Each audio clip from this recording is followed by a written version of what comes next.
Hello everyone, and welcome to this week's episode of Legacy of the Rimlen Monthly Edition, I suppose, because we took some breaks, stuff happened, and we'll also be taking another couple or more than a couple weeks break because of stuff happening, but we will be back as soon as possible. But before that future session that is set to happen, we'll have this session.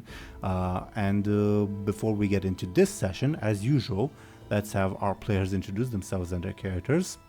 The dice have determined that we ought to start first and foremost with Dely. Dely, could you please go ahead and introduce yourself and your character? Absolutely. Hello, everyone. I'm Dely. I'm playing the traveling scholar turned Oracle of Acesius, Muninn. They are currently smelly. But apart from that, I think I don't want to say anything that's just about to happen rather than has happened. So yeah. You did reject the You got proposed the to. hand of the. Oh, I guess that is that is a good point. I did get proposed to, which was fun, but I had to fine. We didn't really delve much into what Muninn felt about that, other than they were told to say no. Yeah. Very shocked, I guess, is the answer. But I didn't. It wasn't a bad.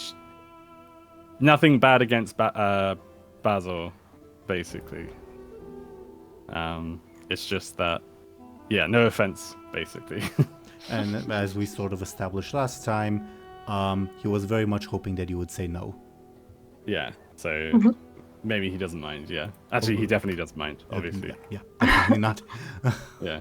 As I mentioned last time, it's not just about the smell, it's like every conversation you've had since your reunion has turned him off. Yeah. I do have that effect, or Muninn does have that effect on people. So, Sure. you guys can decide which one I meant. Sure. Anyway, thank you very, very much, Dely. Then, according to our dice, we would have Izvir. Izvir, could you please go ahead and introduce yourself and your character? Hey, I'm Izvir and I'm playing Miroslav, who is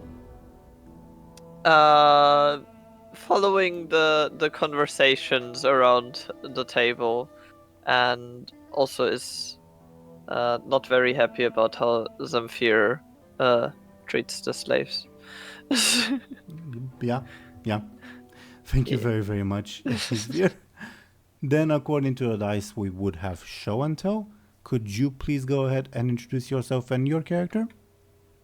Yes, hi, I'm Show&Tell, and I'll be playing as Anghel, a mute peasant boy, who also has some problem with food and drink at the moment, and I'm really enjoying playing that. So. Good, glad to hear it. All right, thank you very, very much, Show&Tell.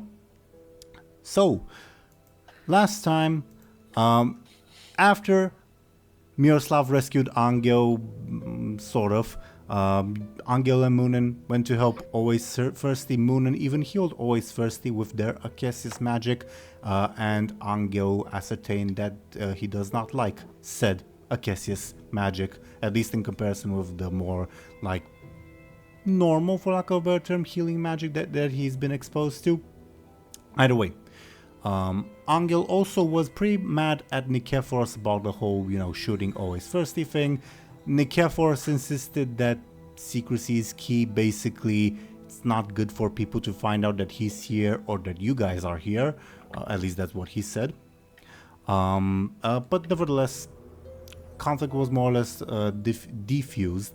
And as you guys, the party rather, was heading to Muninn's room to discuss things and the letters that you guys looted, Muninn detected a very brief otherworldly flash from beneath the estate, and disturbingly, even Acesius had no idea what it was.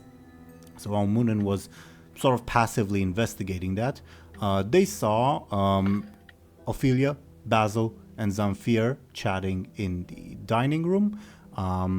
Namely, also noticed that Basil was feeling very, very anxious, and we sort of already revealed why, so I guess we can move on from that.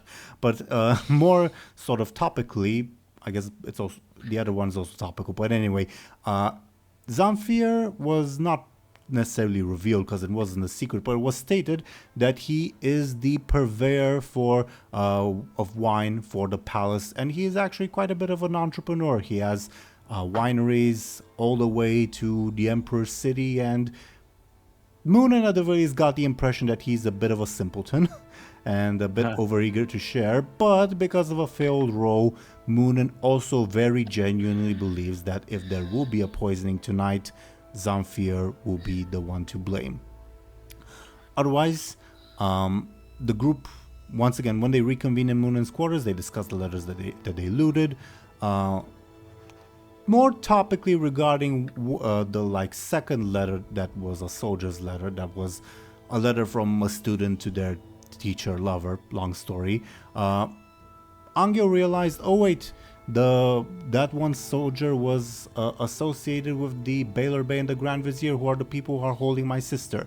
And Anghel took the opportunity to finally explain the bird Eurymedon vision that he had, and further panicked about the possibility of being poisoned at the upcoming dinner.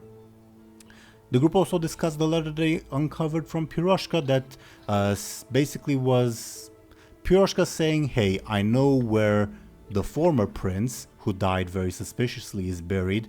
I've told 3 other people who will reveal this if I'm dead. Spoiler alert, Piroshka's dead. And while that was happening, Muninn remembered, oh yeah, we did pass by that old burial site where apparently there was a vengeful spirit inside. While the group discussed, hey, maybe going back, they decided not to, because dealing with a vengeful spirit might be troublesome, and, well, the very idea of knowing where it is might suffice as blackmail enough. Anyway, afterwards, it was indeed dinner time. Muninn arrived first, met Zamfir and Nikephoros, and Zamfir once again bragged about his wine business, heavily suggested the vintage from 2 years ago in the Emperor's City. Miroslav arrived next with Ophelia. Ophelia subtly, I guess, suggested that Miroslav stay close to her, which the subtle part was that it might be the other way around, that she might be the one protecting him in case trouble happens. Maybe. Then Anghel arrived a bit later, and the one that was very, very late was Basil. Anghel was continuously paranoid about the food and drink. Muninn was the one who sort of broke bread, so to say, and ate first. And while that was happening, Basil finally entered the room, was very apprehensive about what his father wanted him to do, and we sort of discussed in the intro portion what that was. Nikephoros proposed that Muninn marries Basil, and heavily argued the value of such an alliance. Muninn was ordered to refuse, but Deli, feel free to correct me.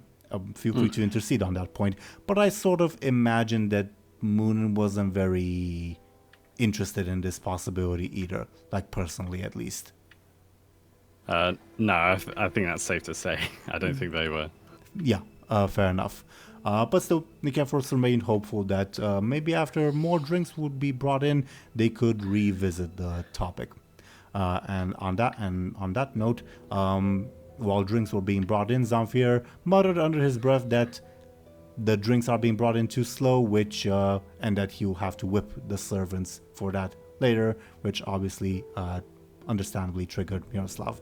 Anyway, the first round of drinks was not poisoned. Anghel still refused to drink, always firstly drank in place of him. And then, because of that brief conversation, Ophelia and Nikephoros questioned Angel's title of prince that always firstly keeps addressing him as. No more so the possibility that this was sort of a treasonous declaration, so to say. They were questioning it in that end. And surprisingly, perhaps Nikephoros agreed. he called the prince an idiot and accused him of going too far with the executions, and apparently with the fact that the prince last minute switched who he was supposed to marry.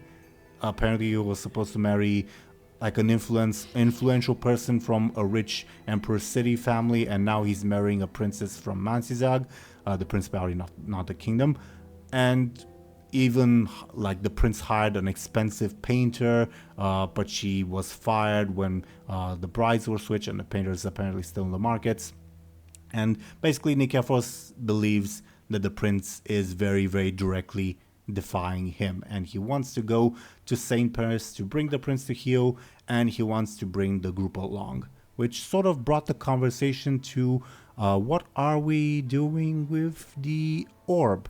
And I guess that's more or less where we will resume. Now, while I go and turn on the background music as usual, and while my mouse keeps acting up, because of course it is, I as a sort of warm up, but also because I don't think we've had much introspection, I guess with the exception of Anghel, I am going to ask you all, what's up?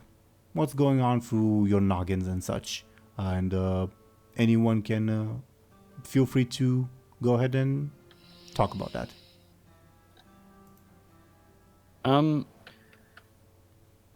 If no one wants to go first, I would probably say I'm eager to hear what everyone has to say about what we should do with the orb next too.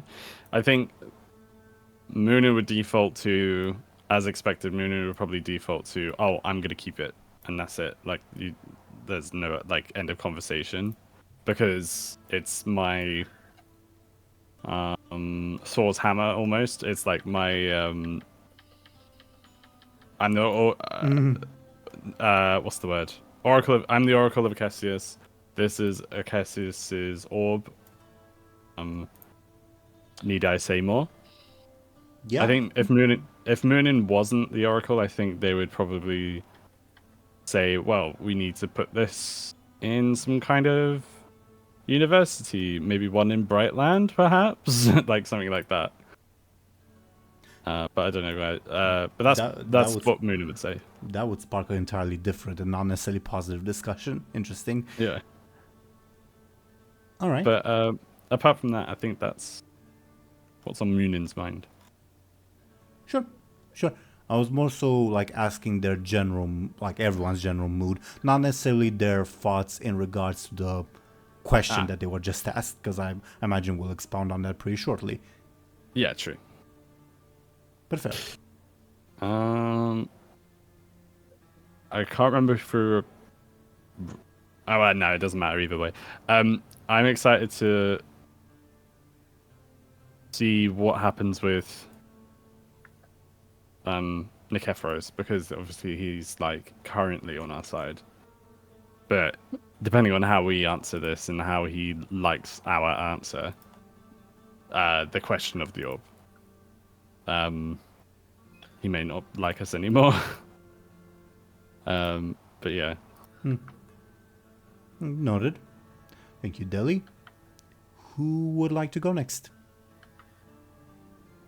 Miroslav doesn't really have lots of feelings about the orb. Yeah, I'm once again, I'm asking your general thoughts, not just orb business. Yeah. Good to know, though. I'm thinking above board. Maybe we should turn the question around to him. Like, does he plan anything with the orb? I guess that's a good. I'm assuming. I don't know. As for Angel's feelings, he's in thoughts. He's thinking, is this poison? Or is the next one going to be poison? Oh, no. And, yeah, I don't know. I guess we shouldn't go into thoughts about the orb, so... Yeah, that's mostly what he's thinking. Also about the basement, possibly, maybe. Oh yeah, because there's thank you. There's something going on in the basement, and Muninn did let everyone know, right? I think they did, didn't Yep. they? Yeah. Okay, that's good. Again, that something is Muninn saw a very brief flash of their otherworldly vision that almost immediately went away. Think of that what you will. Yeah. I wonder if it's got something to do with, like, I wonder who it has. I wonder who it's related to, because there's. If it is related to anyone, I guess that's an assumption. We can't really know anything. I guess that's why you want to go there. Yeah, exactly. Awesome. But yeah, I'm excited to. I hope we do get to see it, whatever it is, because I'm excited to see whatever it is. Yeah. But yeah. Right. Shall we hit the play button then? The proverbial play button. Sure. So, sort of the last thing we ended on was basically Nikefor's posing. Posing. That's the term. Posing the open. No, I was not trying to say poison. I was definitely trying to say posing, but I stumbled over my words. No. Yeah. The open-ended question of what to do with the orb. That's sort of the thing we left off on. Right. Muninn, of course, you're aware. You don't even need to like have your eyes glow for this. That the orb is sort of the proverbial property of the Oracle of Acacius, and it should be, at least from his point of view, staying with you. Yes. Yes, that's true. And I would definitely, like I said earlier, I think I definitely hold that sentiment. Or proclaim. What's the word? Proclaim it, maybe? I don't know. But yeah, you guys, you know what I'm talking about. I think as soon as I'm asked, that's what it would be. Oh, I forgot two things. I'm so sorry. Anghel, you've had a chance to rest. Your stress and level 2 consequence will go away. That's one thing I forgot. Same for always thirsty. His level 3 will go away. Other thing we forgot. Dely's birthday is coming up. It will be a few days after this episode airs, but still close enough to grant them a birthday inspiration. So happy birthday, Dely. Sorry for forgetting temporarily. That's Happy okay. birthday. Thank you very much, everyone. I've never felt so old. Makes sense. Interesting. But yes, as is tradition, you gain your birthday inspirations that you may use for whatever you so desire. And happy to have you with us, I suppose. Thank you. Yeah, thank you very much. Sorry for interrupting, but it was better to bring it up sooner rather than later, I guess, in case that became relevant for roles or whatever. Yeah, it's all good. It's not a problem. Yeah, no, thank you very much, though. Are we... because I had to take my headset off just for a second. We've not officially started the scenario yet, have we? We are in the process of starting it, I suppose. Again, Okay. He asked the open-ended question. Now I'm waiting for your response or responses or whatever. I see. Do you guys mind if Muninn goes first then, in that case? I feel like... No. Because Mooninn's It would answer make would be... sense. Yeah, their answer would be very direct and matter of fact, if you know what I mean. As if, like... someone speaking for them, maybe. But Your eyes are Or not rather- glowing white. I'll say that. yeah, but it's like they have they're compelled. They're not being compelled, but they have the compelled, whatever the word is. You know what I'm trying to say. So Muninn would say, as the Oracle of Cassius, the Oracle. The Orb of Acacius needs to stay with the Oracle. Nikeforos nods slowly. pauses and says, I suppose that makes the most sense. But I suppose it's only right. Ophelia will ask, why is it only right? Because Muninn would answer, to separate the orb from the oracle would not. It has been separated for a while. That's true, but now that the orb has been reclaimed by the oracle, to separate it again would not be correct. I suppose so. I'm not sure what this even means. I'll be completely frank, but I suppose if you two are in accord. Ophelia said that? Yeah. Oh. Muninn would say to separate the orb from the oracle would be like to separate a child from its mother. And I do wonder who is the child in this analogy. Oh, shit. Did Ophelia say that? Yes. Nice bird. Muninn would pretend not to hear that. I guess.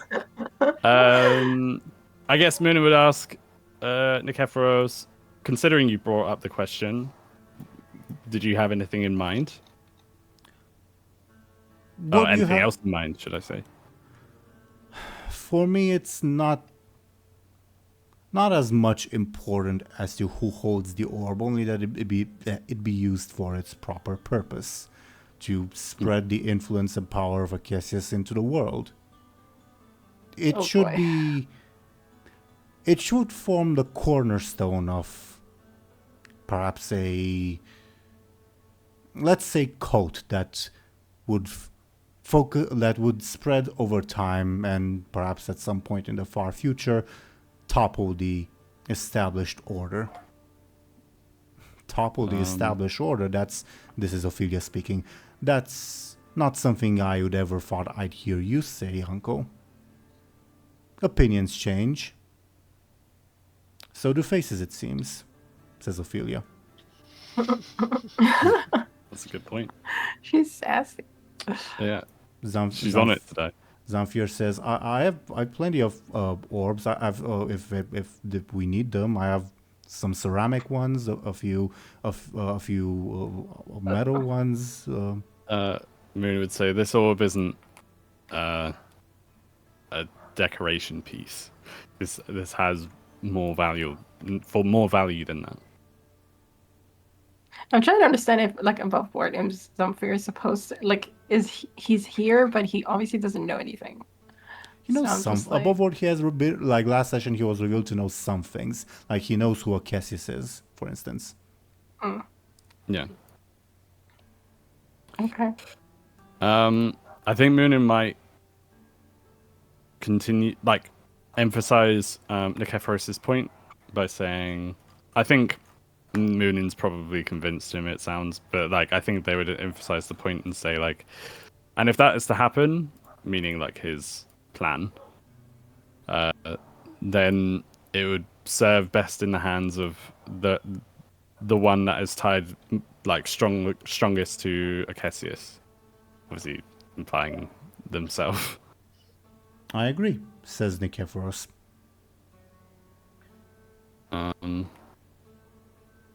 Muninn would look to Anghel and Izvir. No, not Izvir. Sorry, that always happens. Miroslav. Zamfir would say, if we're looking for precious ones, I think I can find one made of gold.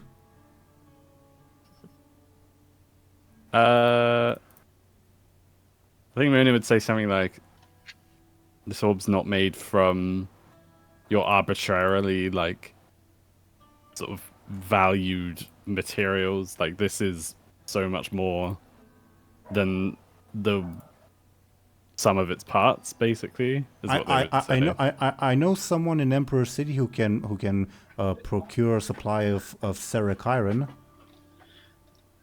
I don't know what that is. I don't think. Well, in real life, I don't.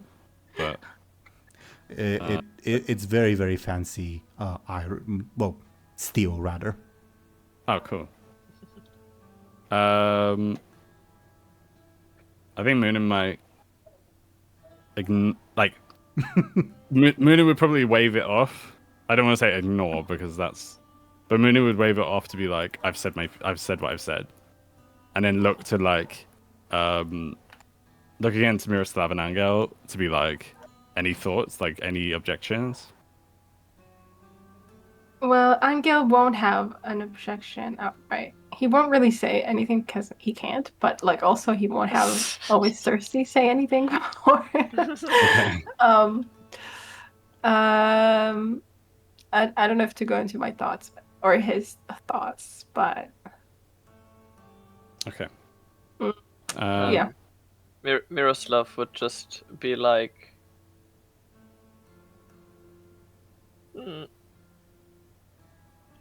it's better to have on our side than have it fall into the hands of somebody who might want to hurt us. So I guess. Yeah. Yeah, that's part of it. For sure. Yeah. So we're in agreement then, Muninn would say. Like to keep an eye on it is what Angel wants. Yeah. Basically. Yeah. Okay. Ophelia will say, Uncle, at the very least, I do question this idea of yours of eventually toppling the established world order with this trinket. This is unusually radical. And Nikev will say, I don't mean in a year or two, I mean in decades, perhaps centuries from now. Still, says Ophelia, is there no room for, let's say, coexistence?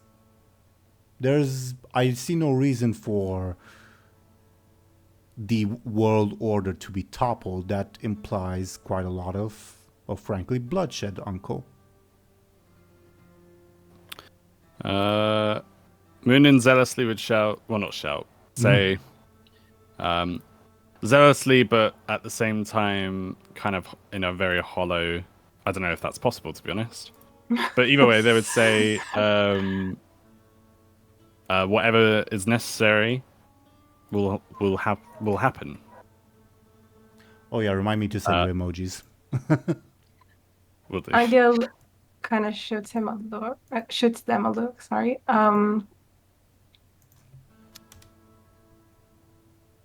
I don't know. I don't know if he picks up on the hollowness, but Yeah. I guess it's like what. So they say it in a like as zealously, but almost like they're reciting it from reciting it from a script or something. So it's almost like it has no meaning. Mm-hmm. But they would say like, oh, like whatever is the will of Acacius will happen, sort of thing. Yeah. I wonder where you Muninn would ask or sort of pose the question. I wonder where you see yourself in this, Nikephoros. He says, well, as I said, this entire process will likely take decades, centuries. I'm not going to live that long. And Nikephoros would then add, like looking to Ophelia, Niece, be assured that I am not like my troublesome nephew and your cousin the prince. I do not seek bloodshed for the sake of bloodshed. Cold comfort, says Ophelia. Bloodshed for the sake of toppling something or establishing a new order is fine. Yeah.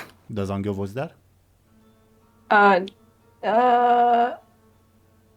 No, I don't think so, no. I guess I was saying it above board.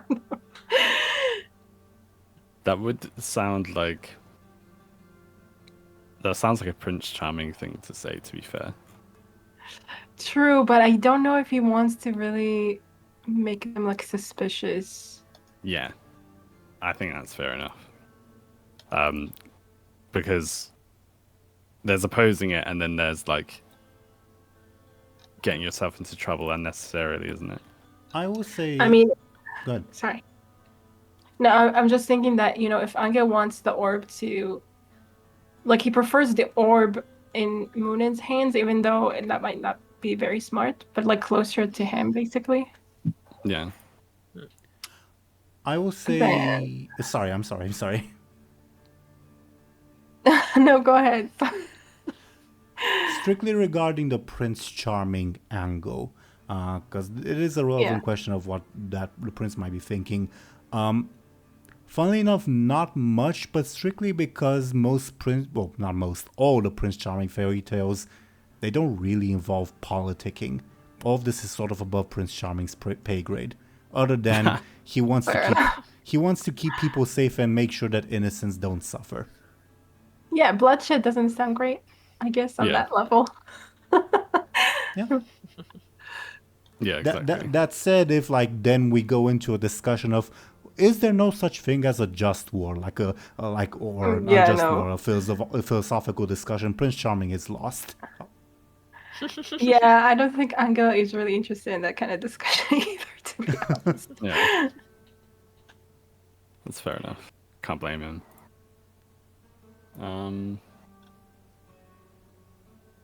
So I think Muninn would pose the question again. So we're in agreement then. The orb stays with me.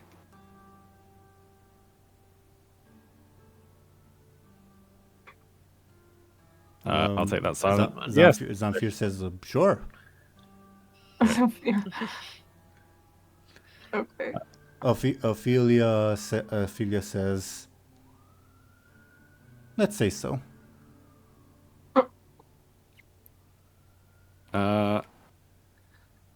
That doesn't sound very. I would say, can I? I'm not confident. She says, like, given your reply, of course, that much is obvious. But well, what's the alternative? Muninn would rhetorically ask, exactly, what is the alternative? Being like, are you planning something? Says nothing.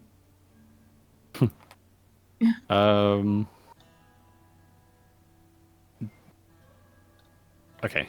I don't think I'm obviously sus of her. I would say, like, can I roll to be sus? But I mean, I would ask you. Sure, you can roll to like suss her out metaphorically, but what are you specifically looking for? nothing that she hasn't already said. To be honest, I think I was going to be like, oh, what is like, does she have confidence or whatever in this plan? But obviously, she said that she doesn't. So I don't think there's anything that I can ask to like try and learn about her that she hasn't already said herself. Maybe I could be like, oh, does she plan to like go against me like straight away or like soon? But how can you tell just by looking at someone? I guess I could ask Acesius, but he may not. I be mean, able to answer. I guess we can ask like, oh, is she just like, is she displaying signs of outrage or anger, and not just discontentment? I guess. Yeah, I guess that's true. If you want to go down that road. Yeah, I'll pose with her sneaky though. That's fine. Yeah, what kind of... Yeah, I'll see what kind of emotions she's displaying, I guess. Is it careful? It would be. Your stunt would apply. Okay, Funnily awesome. enough. Though, Nice. though we still above board. Did we reward this stunt when you did your little rework? Yes. Let me just find my character sheet. I think it was reworded, and you also gave your okay, if I remember. Anyway, Yes. Doesn't matter. You still fail. Now, I will say like a failure. You can still have your assumptions, Deli, of what you might be feeling. A failure is just you can't confirm or deny them. Yeah, that's fine. No problem. Okay, cool. So she doesn't trust me, which is fair enough, but what the capacity in terms of... Or rather, she doesn't trust the plan at the very least. It doesn't necessarily mean she doesn't trust me, but I don't think she trusts me anyway. I feel like that's probably been established before, which is fair enough. So I guess Muninn would look to Miroslav and Ophelia and say like, I don't know how I want to word this, but so where I guess Muninn would say, so where more for the room actually. So I basically want to ask, so what's the next plan after like this dinner? Like, what are we doing after this dinner? But I guess that's more of a question of Nikephoros is like. So Muninn asks Nikephoros, so how? No, I'm really rambling because I have a few questions I want to ask, but I don't want to. I want to ask them in a way that makes sense for Muninn the Oracle, as well as Muninn, the person. So I guess if you're hesitating, Ophelia will ask a question then. If you don't, but of course I'm not taking the microphone away from you yet. If you want to go ahead. No, please feel free. Take the mic away. Someone needs to do it, I think. Ophelia asks, I am wondering though, with this plan of yours, Uncle, how does my good cousin and your nephew, the prince, fit into all this? And Nikephoros will say, well, as I mentioned, we're going, or at least I'm going to St. Paris to give him a stern talking to. And, well, if he doesn't show signs of falling into line, you'll kill him, says Ophelia. Only if necessary, says Nikephoros. And above board, I see Izvir's BRB. Is Show&Tell back? I don't think so. No. Oh, that's unfortunate, because the thing that Ophelia was gonna bring up is, and how will killing the prince help find this boy's sister? That's a good question. Because above board, the prince is kind of instrumental in that. That's actually a good question. But if Show&Tell is not here, that's a bit of an awkward time to pose that question. So, what will Ophelia ask instead to, at the very least, buy time until Show&Tell gets back? Guess she'll ask, you would condemn your own kin, Uncle. He sighs and says, do you imagine this is an easy decision for me? He looks at Muninn, just at the very least to play with the cards that we are having on deck, so to say. He looks at Muninn and says, I've heard, not in detail, that, well, you might be so inclined to do so yourself. Don't you agree?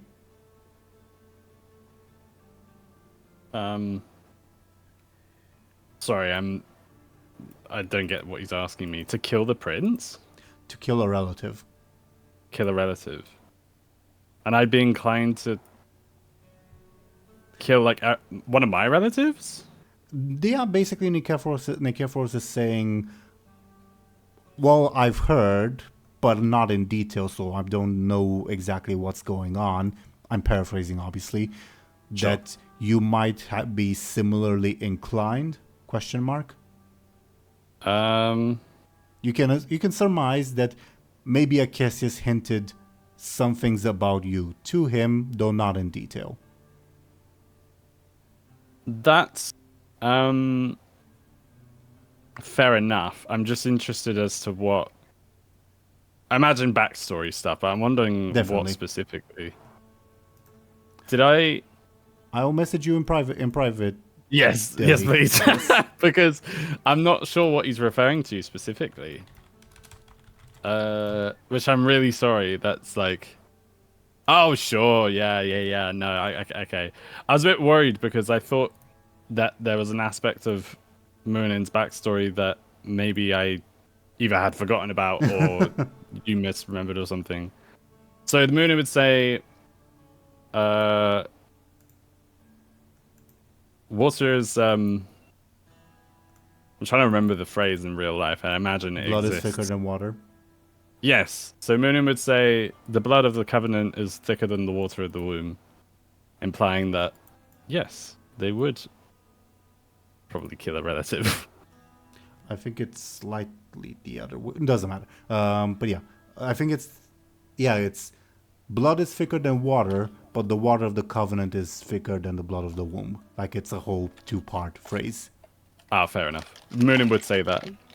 I thought it was just the second half. Because the misconception in real life... No, I think it is just the blood of the covenant is thicker than the water of the womb. Meaning that found family is stronger than the family that you are born into. Yeah, Sure.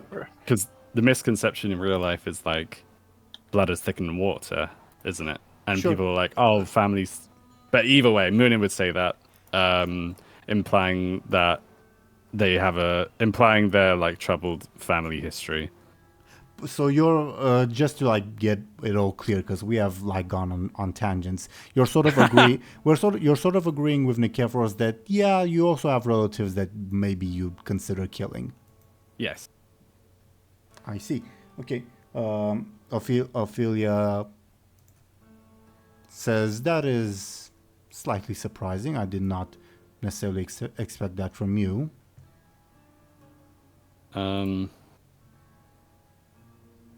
I suppose you don't know much about me. So it seems.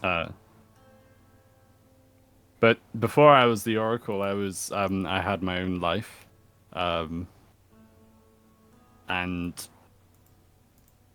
a long one, I wouldn't say a long one at that, because they are quite young, relatively. An eventful one at that, Muninn would say. A traveling, like, you get a lot of... You collect a lot of stories as you travel, be it across lands or across... What's the word? Like, traveling across land, literally, but also traveling, like, and, like, choosing your path in life. I butchered that, but you get the idea. Sure. Makes sense to me. Ophelia says, well, I can't say I've had disagreements with relatives before, and maybe above board you have perhaps a flashback to the vision that Akesis showed you. Welcome back, Show&Tell. We were stalling for you. You have a bit of a flashback to the vision that Akesis showed you of her getting beaten up by the prince. But she says, but I never necessarily thought about killing them. But more to the point, and thank you, Show&Tell, for showing back up. Ophelia will say, this whole possibility, I wouldn't call it a plan yet, but this whole possibility that you're proposing, Uncle, of potentially getting rid of the prince, well, who is going to vouch for, looks at Anghel, for our dear friend's sister then?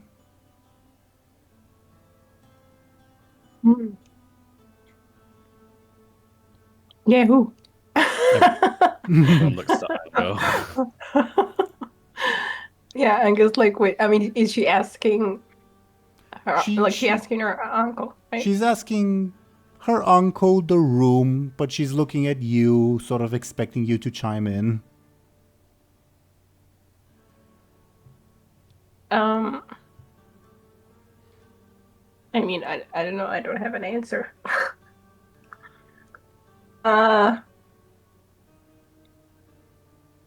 Feel free. Okay, maybe he says like, yeah, I'm also wondering about that, and looks at Nikeforos.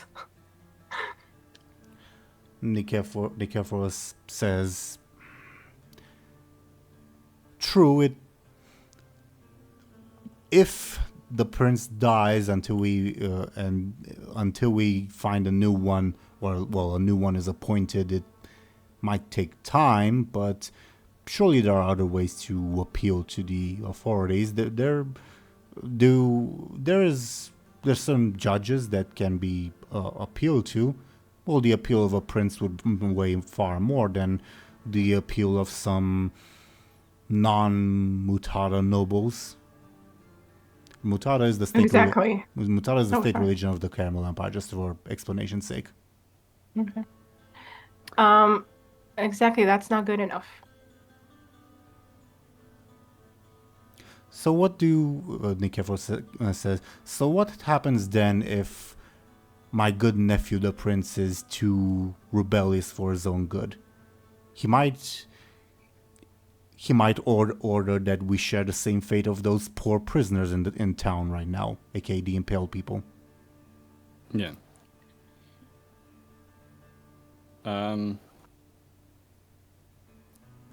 Did he say that it's going to take long to find a replacement? Is that what he said?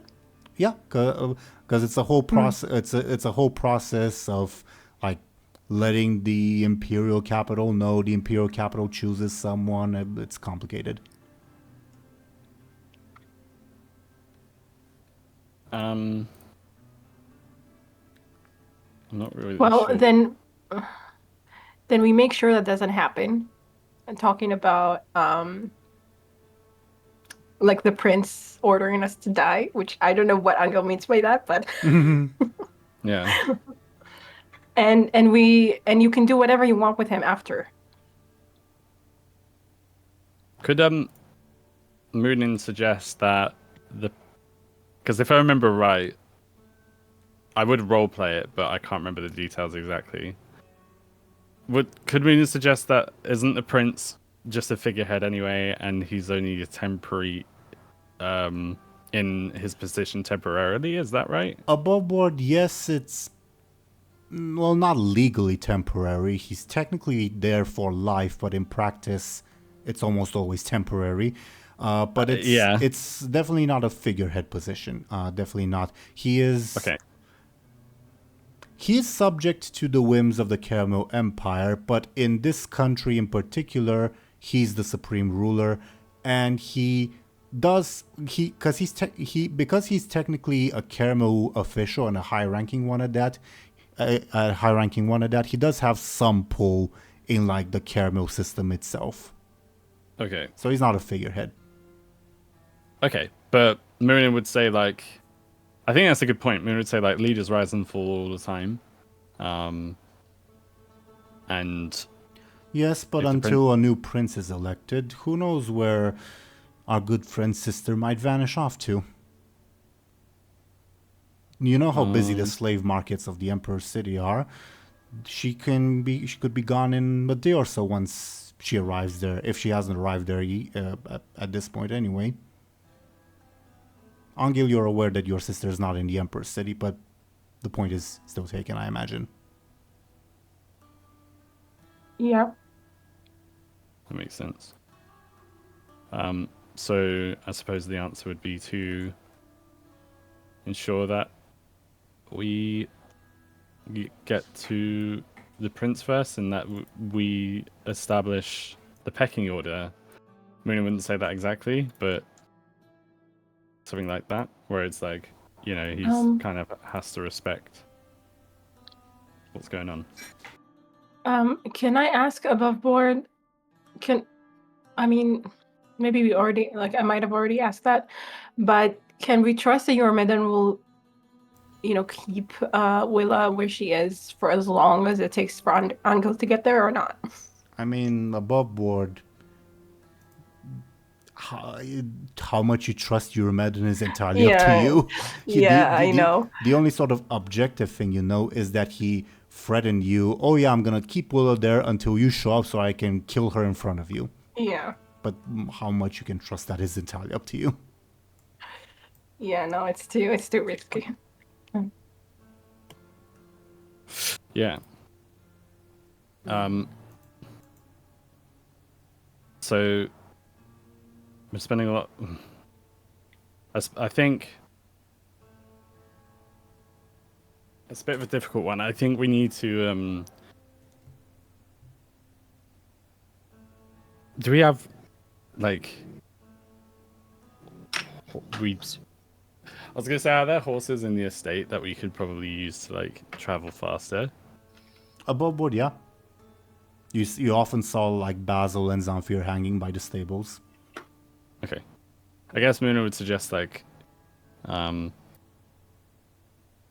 regardless of what we're gonna do, the travel arrangements would like help the situation in terms of making, being punctual. I think is what they were gonna say. Like, regardless of our plan, we need to be punctual in where we need to go. Well, there's one issue before we discuss that, says Nikephoros. What to do about Daphina, the prince's enforcer? AKA the person currently impaling people in the city. Yeah. Looks around the room. I think like Nikephoros would add to like clarify what he means. I mean, if we are going to act against the prince when Daphina's away, it would be the most opportune time. And Ophelia would say, strange that she was sent away at such a crucial moment. That is a fair point, dear niece. It is perhaps worth investigating who came up with the idea of sending her away, but nevertheless the issue stands. Absolutely. In terms of what we can do with her. Either case, we're going against the prince. Like no, not against maybe, but We're definitely. I think it's challenging. I'm probably just rewording what you're saying, but it's definitely a challenge against. It seems like a challenge against him. Well, at the very least, that's what Nikephoros wants. We don't necessarily have to abide by him. Yeah, I'm just like asking if like going against the prince necessarily means killing him or like deposing him or something. Nikephoros basically said, if the prince doesn't listen, I'm more than willing to kill him, basically. Yeah.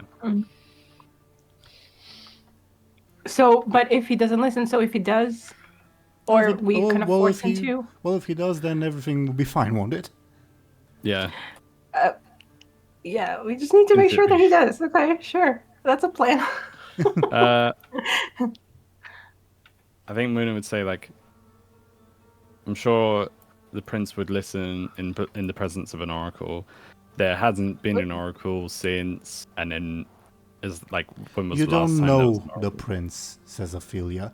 I know him. I've spent my childhood with him. He's never cared much for higher powers, let's say. In fact, I'm fairly convinced that the reason he switched last minute on his marriage is to find a faith that will allow him to be more brutal. Sounds like a horrible man. But Yeah, I'm like questioning what we're doing. The more I think about it, I mean, like. Well, above board, you guys did prevent a coup against the prince, so I guess. Yeah, it's our only choice at that. We could also stage a coup. That was the point, but it'll take time. That's the problem. Yeah, I wouldn't put. I wouldn't make it so final, but yeah. Are we the only ones who... I can't remember. Are we the only ones who know about the blackmailing token that we've got? Which one do you mean?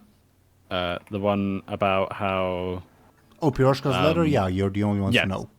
Well, technically, not the only ones, because Piroshka said in the letter, hey, 3 other people know if I'm dead, they're gonna spill.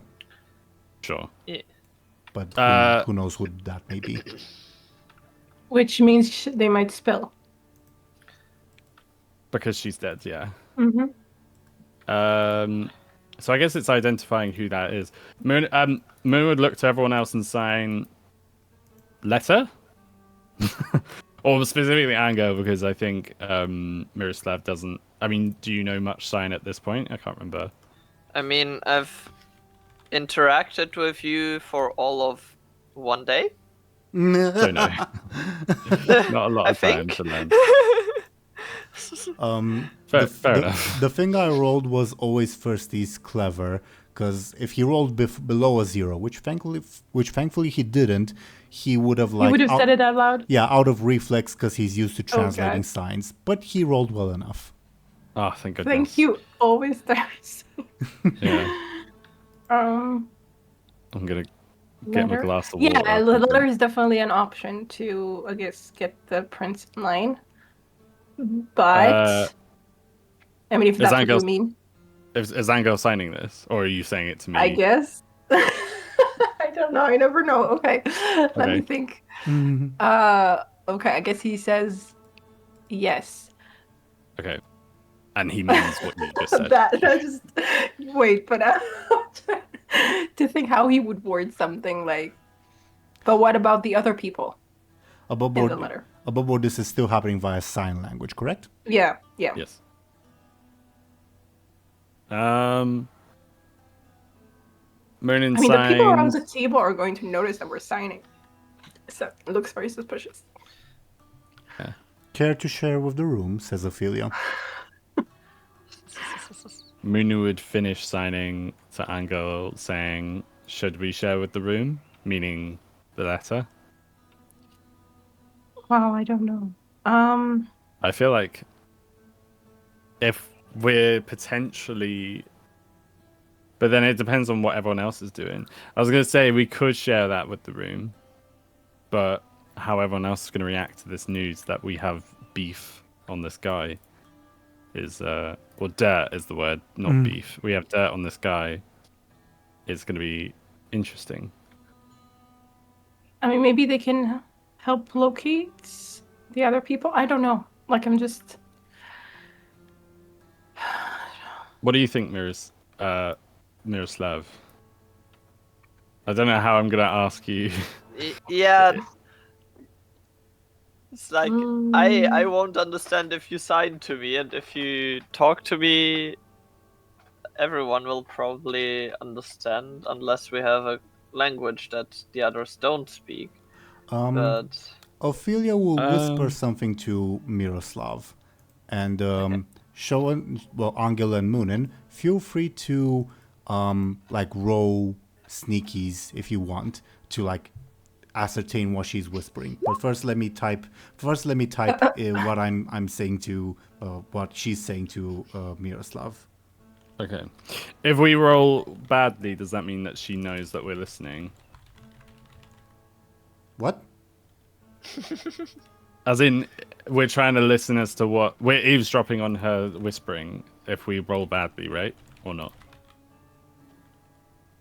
I guess so, yeah. Okay. I'm still going to roll. I was just wondering. I just hope that I roll well. I got a 4. Technically a 6 with your stunt, but still not good enough. Oh, no.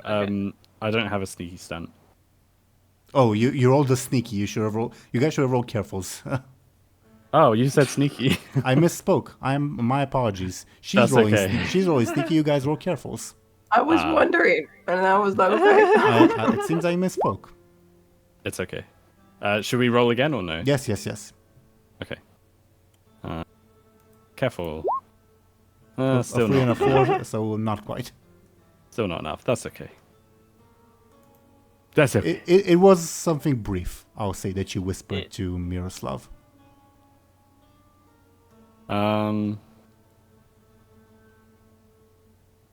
I think Muninn would say, as long as it's okay, maybe would look to Anghel as they say it, but Muninn would say, we do have... how would I word this? We do have information on the prince, should it become necessary to not dethrone him, but put him at a disadvantage to our needs, or something along those lines. Like Moon would say, like we do have a method to perhaps bend his will slightly. And there may be people currently in the process of doing the same thing. So I guess if we're going to use this bargaining chip, and Munind's like purposefully not mentioning what it is, but if we do use this intend to use this bargaining chip, we would have to get there before the other people. And what is this bargaining chip?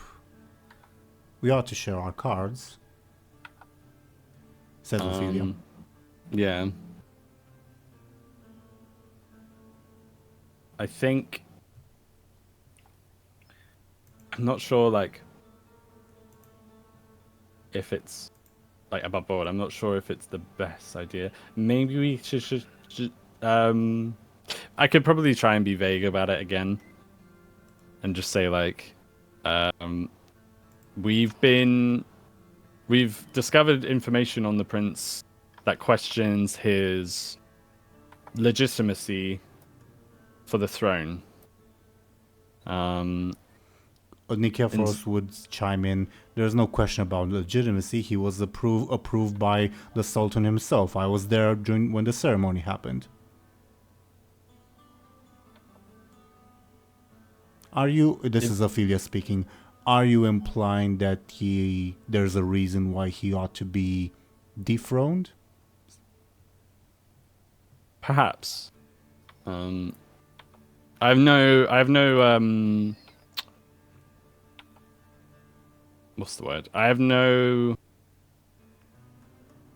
This isn't in regard to his lineage, because that is usually something that throws it into question, the legitimacy for the throne, but rather how he earns the throne, or how he came about to sit on the throne. But this information, as I said, this information is known to not just us, but people that may already be on their way to disestablish or to disrupt his seat, so to say. Aren't they dead? Asks Nikephoros. Well, I guess Andronikos Plus wasn't at the estate when it blew up, but what can he do? Oh, what? They just assume they know?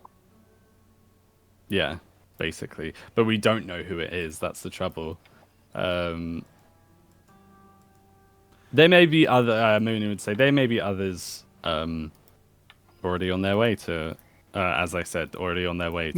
More like maybe it wasn't clear. Nikephoros is assuming that the people who are plotting against the prince are the same people who were like plotting the coup that you stopped. Which they may be, they may not be, and he's saying, "Oh yeah, I guess there was one survivor because he wasn't at the estate.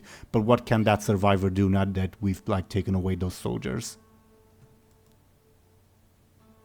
Does that make sense? Yeah. Which survivor?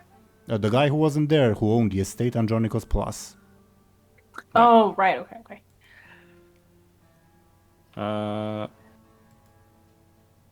We shall see. I don't want to come across as not knowing, because obviously I don't know. But I guess could I ask Cassius, like, how can I make it seem like I know, even though I obviously don't?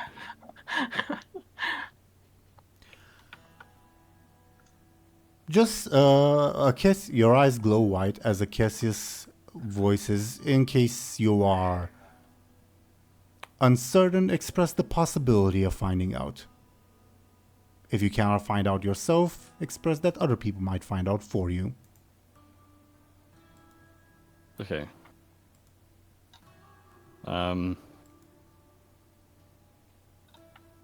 As into who it might be, specifically. But then we need to probably tell them everything if we want them to find out. Yeah, like the letter, how we got it. Who's it from, and And Yeah. then I don't know if we want to do that because I I'm tempted to keep cards close because yeah, I'm like I don't trust Nikephoros and I don't trust Ophelia that Ophelia. much. Above board, I'm sort of assuming that perhaps during these pauses, maybe Anghel and Muninn exchange glances of what should we do. Yeah. And at which point, what Ophelia whispered to Miroslav is all the more relevant. Let's say. Okay. She talking shit about us. It was Spill the beans. it was something it was something brief. There was not enough time for shit to be talked. Okay. Muninn smells. It's pretty short. Yeah. Go take a shower. I'm just trying to figure out how to word things. Yeah, it's Okay. all of our problems. I don't think I would be very good. Like when you watch stuff like Game of Thrones and stuff like that, they're so eloquent. Except the later seasons. Yeah, true. Yeah. But But they also politi- took time to sit down and write it. that's true. Yeah. But I Yeah. think I don't think I'd be. That is true, but I don't think I'd be very good at politics. Is what I'm trying to say. Yeah, fair enough. Me neither.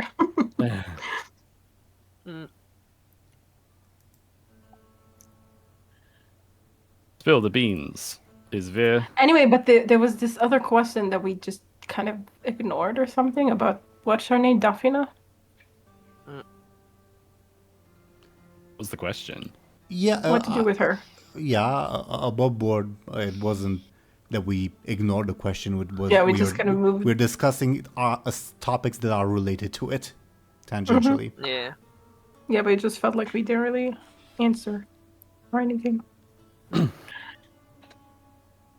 Like, I mean, in any case, we need to do something about her, right? Yeah. I guess. Well, do you? That's what Nikephoros is asking. What do we do, if anything, about her? Basically,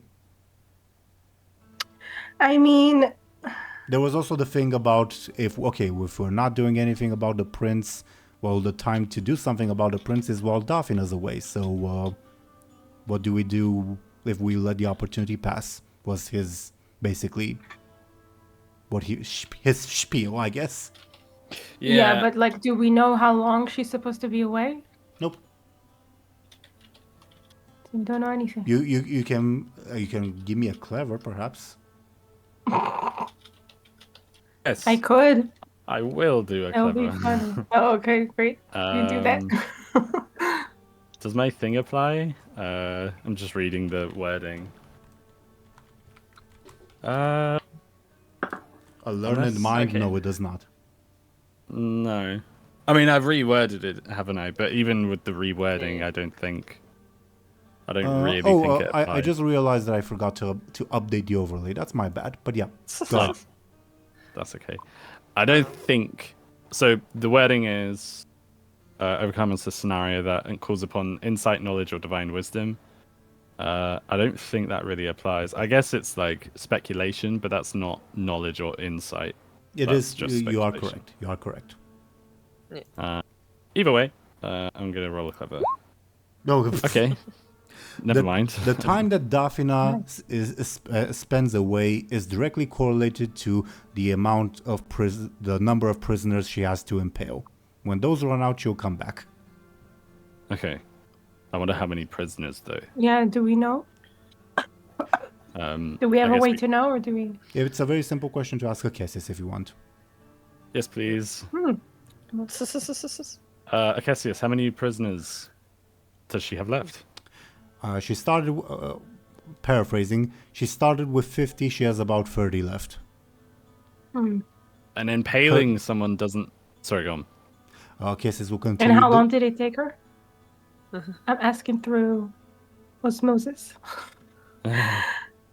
I guess because because I will ask that question because my thing is how long does take to impale someone. The I think you're impalements about themselves to are, answer the that. impalements themselves are not the main distraction. The main time-consuming process. The main time-consuming process is travel. Given that she's accompanied by over 100 soldiers, that takes time to move all those people, and Dafina is prone to losing her temper. She's currently taking advantage of the fact that you are wanted, my dear Oracle, to randomly torture people in the city on the pretext of looking for you. But she's just doing it. She's just doing it for her own enjoyment. So don't worry about actually being found. What an asshole. Okay. So we have a good amount of time, but at the same time, not enough to waste. Yeah. Also, Miroslav would be like, I mean, it might be a good idea to tell the others about the leverage we have on the prince, as we are all on the same side for this. Like, Hopefully.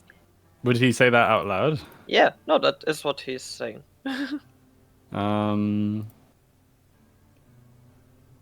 Okay, Muninn would. I guess the cat's out of the bag. Yeah, Sort of, would more or less. Well, not really. sort of. Would Muninn would look to Ophelia to be like, did you just tell Miroslav to say that somehow? I mean, if you're giving like Ophelia a like suspicious look, she's just giving you the same expectant look that she's been giving you for like the past however many minutes. Okay. Cat out of the bag in that case, Muninn would say. Muninn would pull out the letter that they were referring to this whole time, basically, and say, I suppose if we're on the same page, this is what I was referring to. May I? Asks Ophelia, like extending a hand. Muninn would pick it up and sort of hand it to her. Yeah.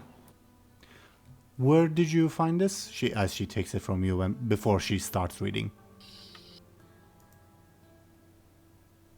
I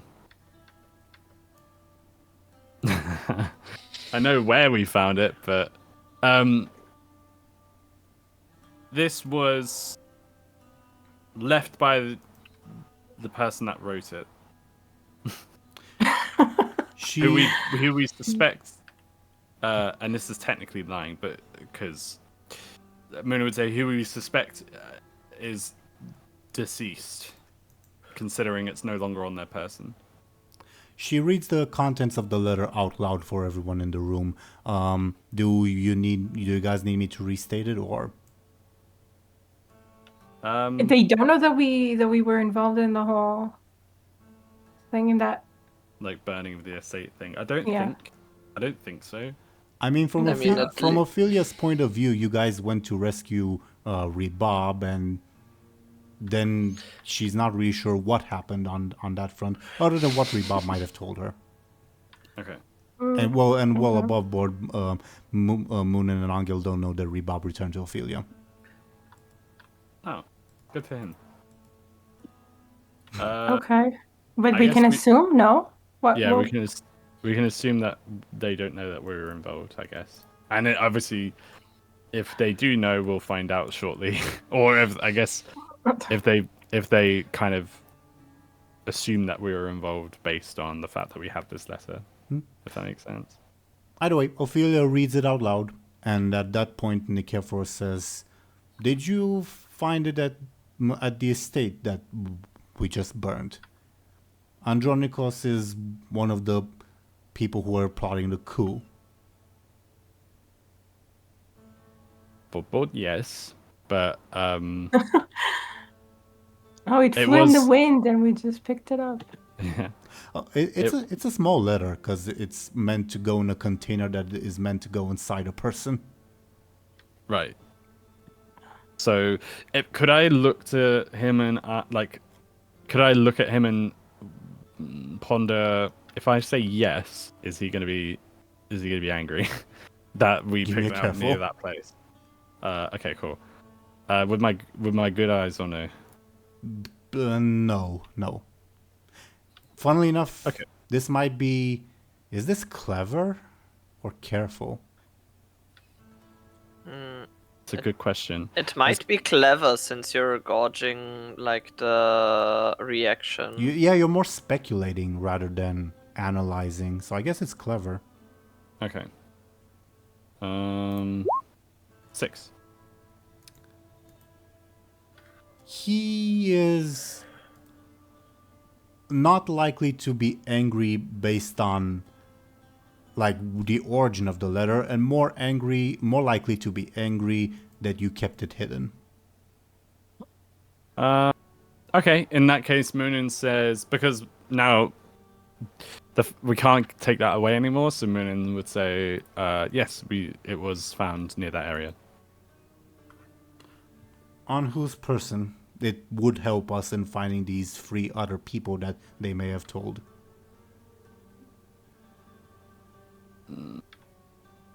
It was on Piroshka, but I don't know if that's good to...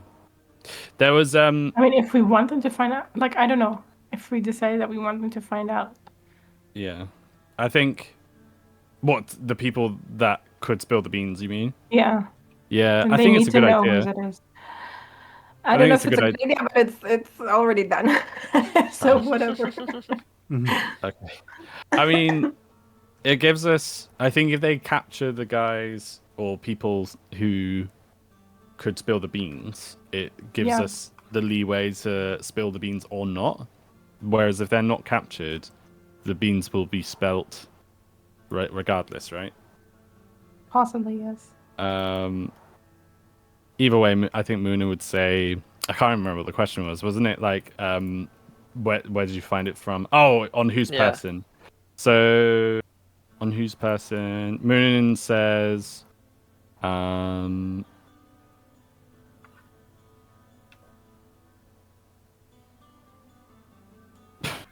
Sorry, Muninn says it was... Oh, no, it makes sense, because they're all knowing, I guess. It was found on a woman's possession. Piroshka was her name. Nikephoros and Ophelia both shudder. I'm going to roll a sneaky, but anyone feel free to contest that if you guys want. It is a careful roll.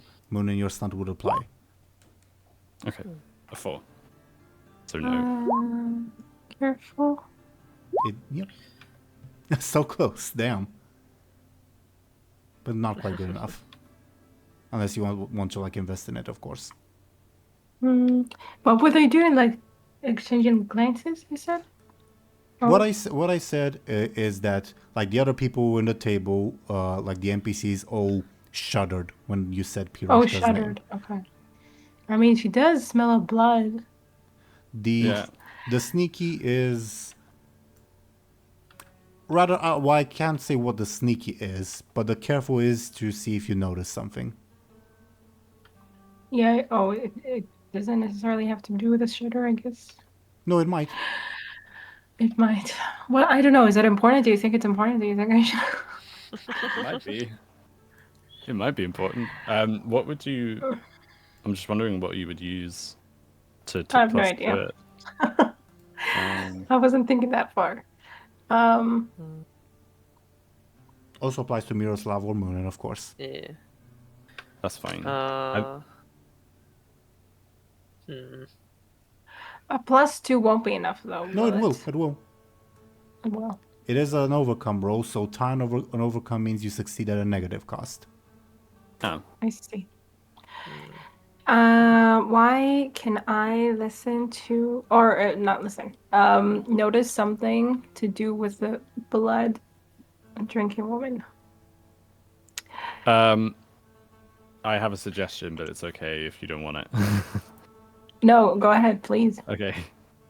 So, I can't remember if she did or she didn't, but did Piroshka ever Spidey sense your Prince Charming sense in terms of like, she seemed really nefarious. Did your Prince? You're half right, Deli, in that Prince Charming has bonuses and malices when dealing with not strictly, but mostly evil or mostly good people.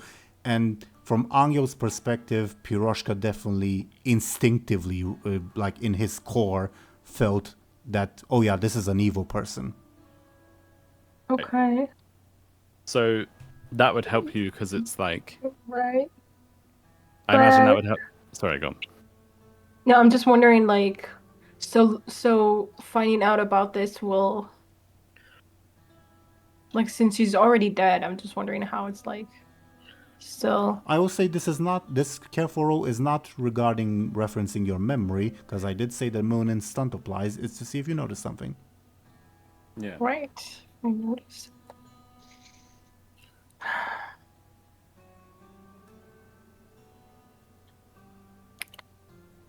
But I don't know what it is that I'm supposed to notice, obviously.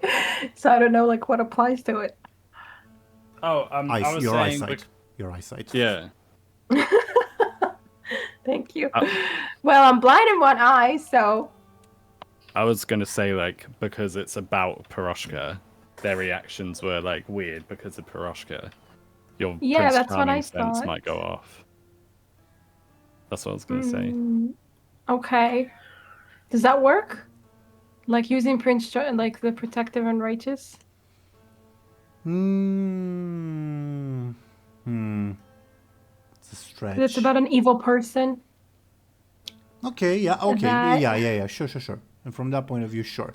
Works for me. Are you using a fate point? Yeah. Okay. This would mean you either fail or succeed at a negative cost with a tie. Are you going with success at a negative cost? Success, yes. Just imagine I chose the failure.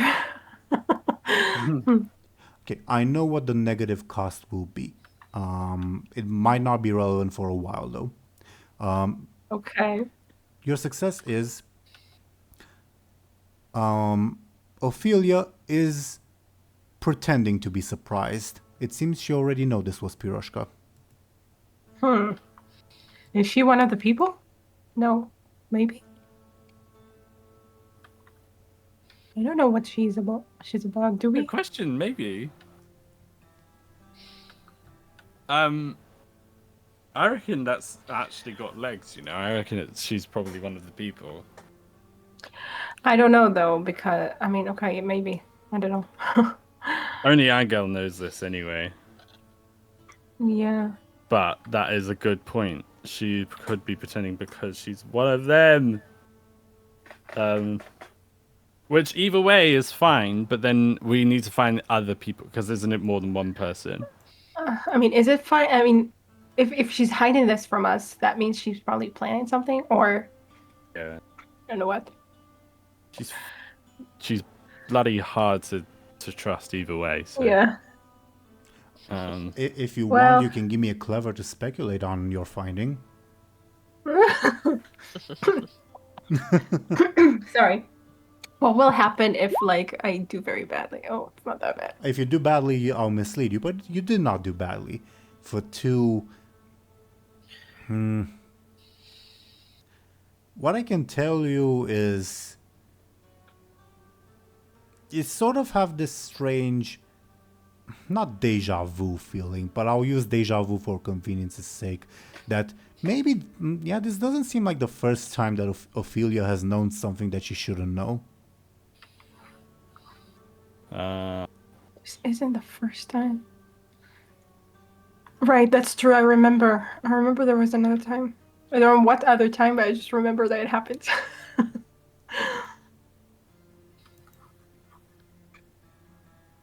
Because I remember thinking, is she in communion with some other god or something?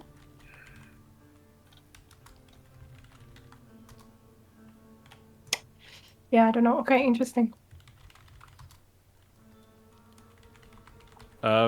That is interesting.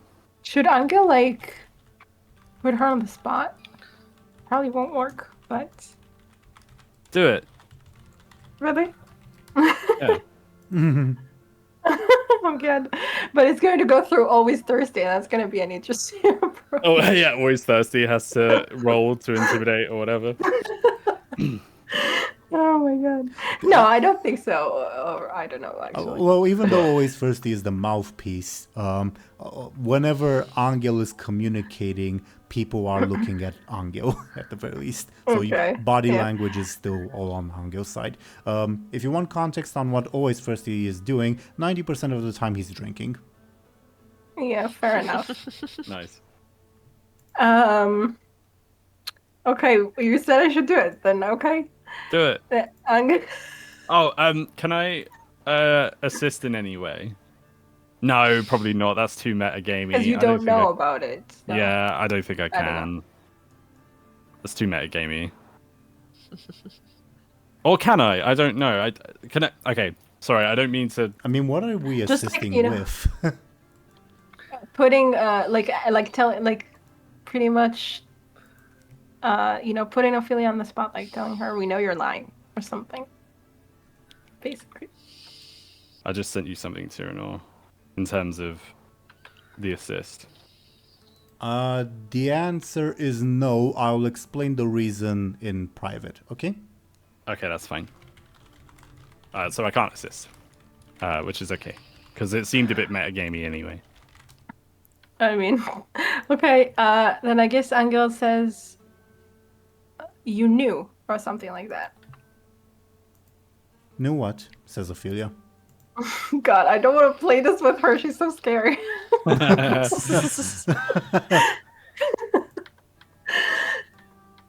They was Piroshka. The letter belonged to. She raises an eyebrow. How would I know that? I wasn't there when you found this letter. I don't know how you know. That's what I'm asking. Why do you believe that I know?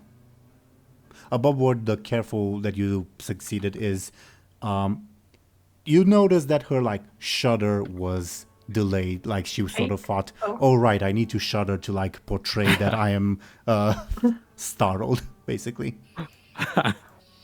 Normal human reaction. Wait, so what was she asking? How would you? How? What did she ask? How would you know that I know something, basically? I can tell these things. By your reaction, you could say.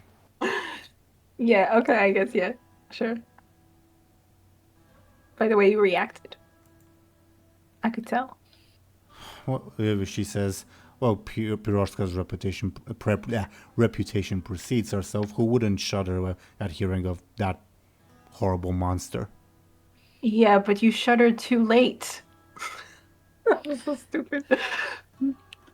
Give me, I guess, a flashy. This is to see how the other people at the table take your accusation. Make sense? Sure. For 4. Nicephorus says, never knew you the kind to have a good eyes? Eye? What? Is he doing this on purpose? He is mocking you on purpose, but then he has, yes, I think the lad is right. I wasn't perhaps paying attention, but I trust his instincts. Ophelia says, there's nothing to, what's the word? Reveal. I'm as startled as you are.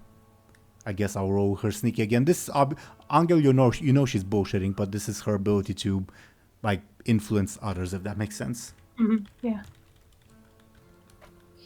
Yeah, that's her thing. I'll roll Nicephorus is careful. Not quite. I'll roll some fierce careful. No, we don't want him on our side anyway. You don't have him either. I guess I'll roll Basil's careful too.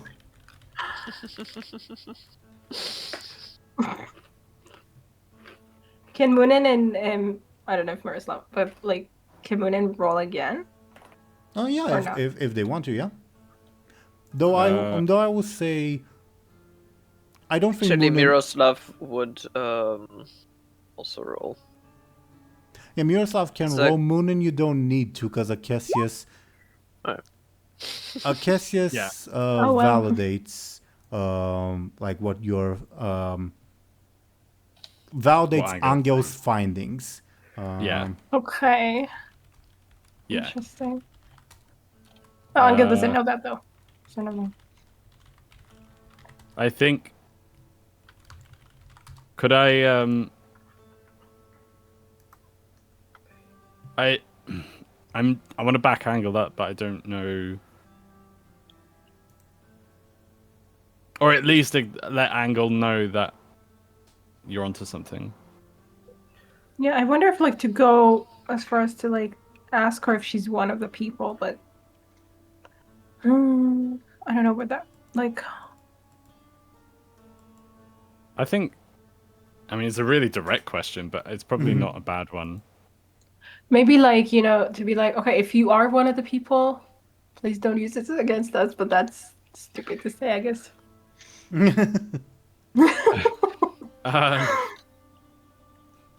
That's so I guess adorably you- innocent.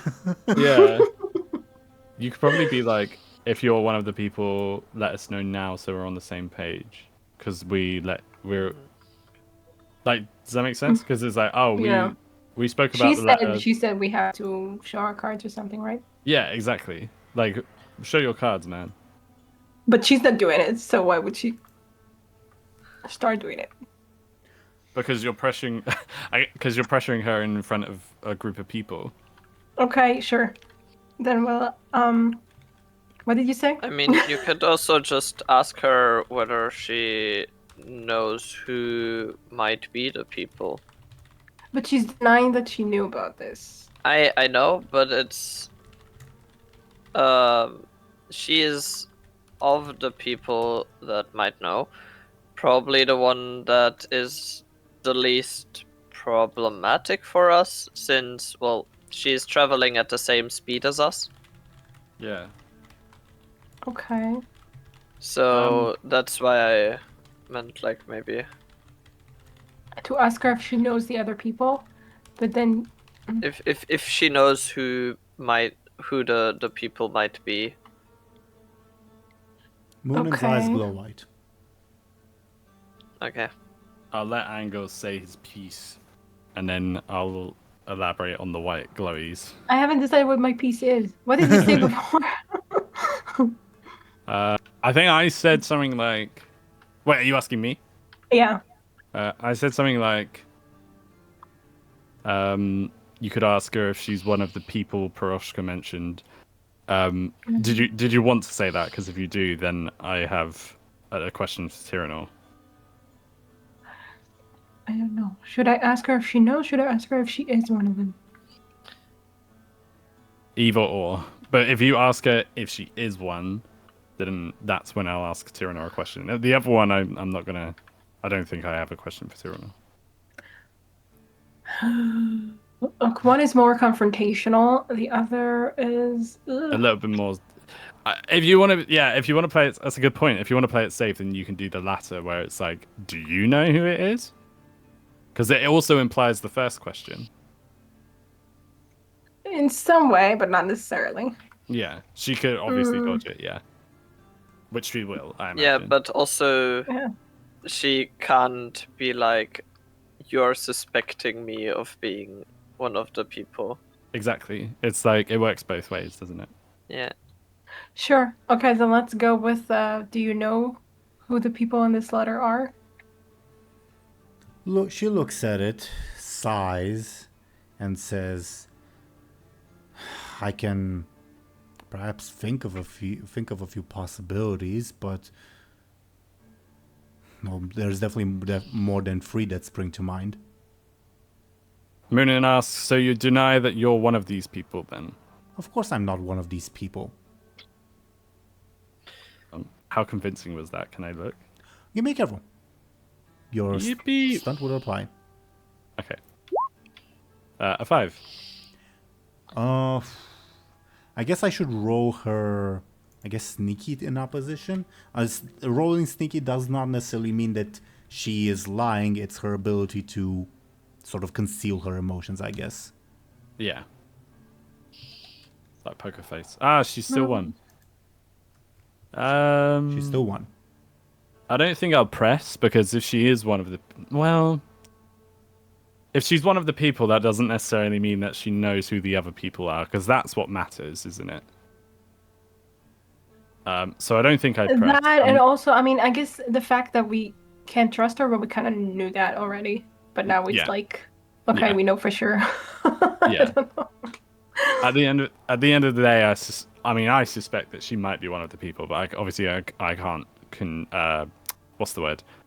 confirm, because I actually don't know. Like, I guess the assistant told me yes or no. Alright. But Muninn would react to that.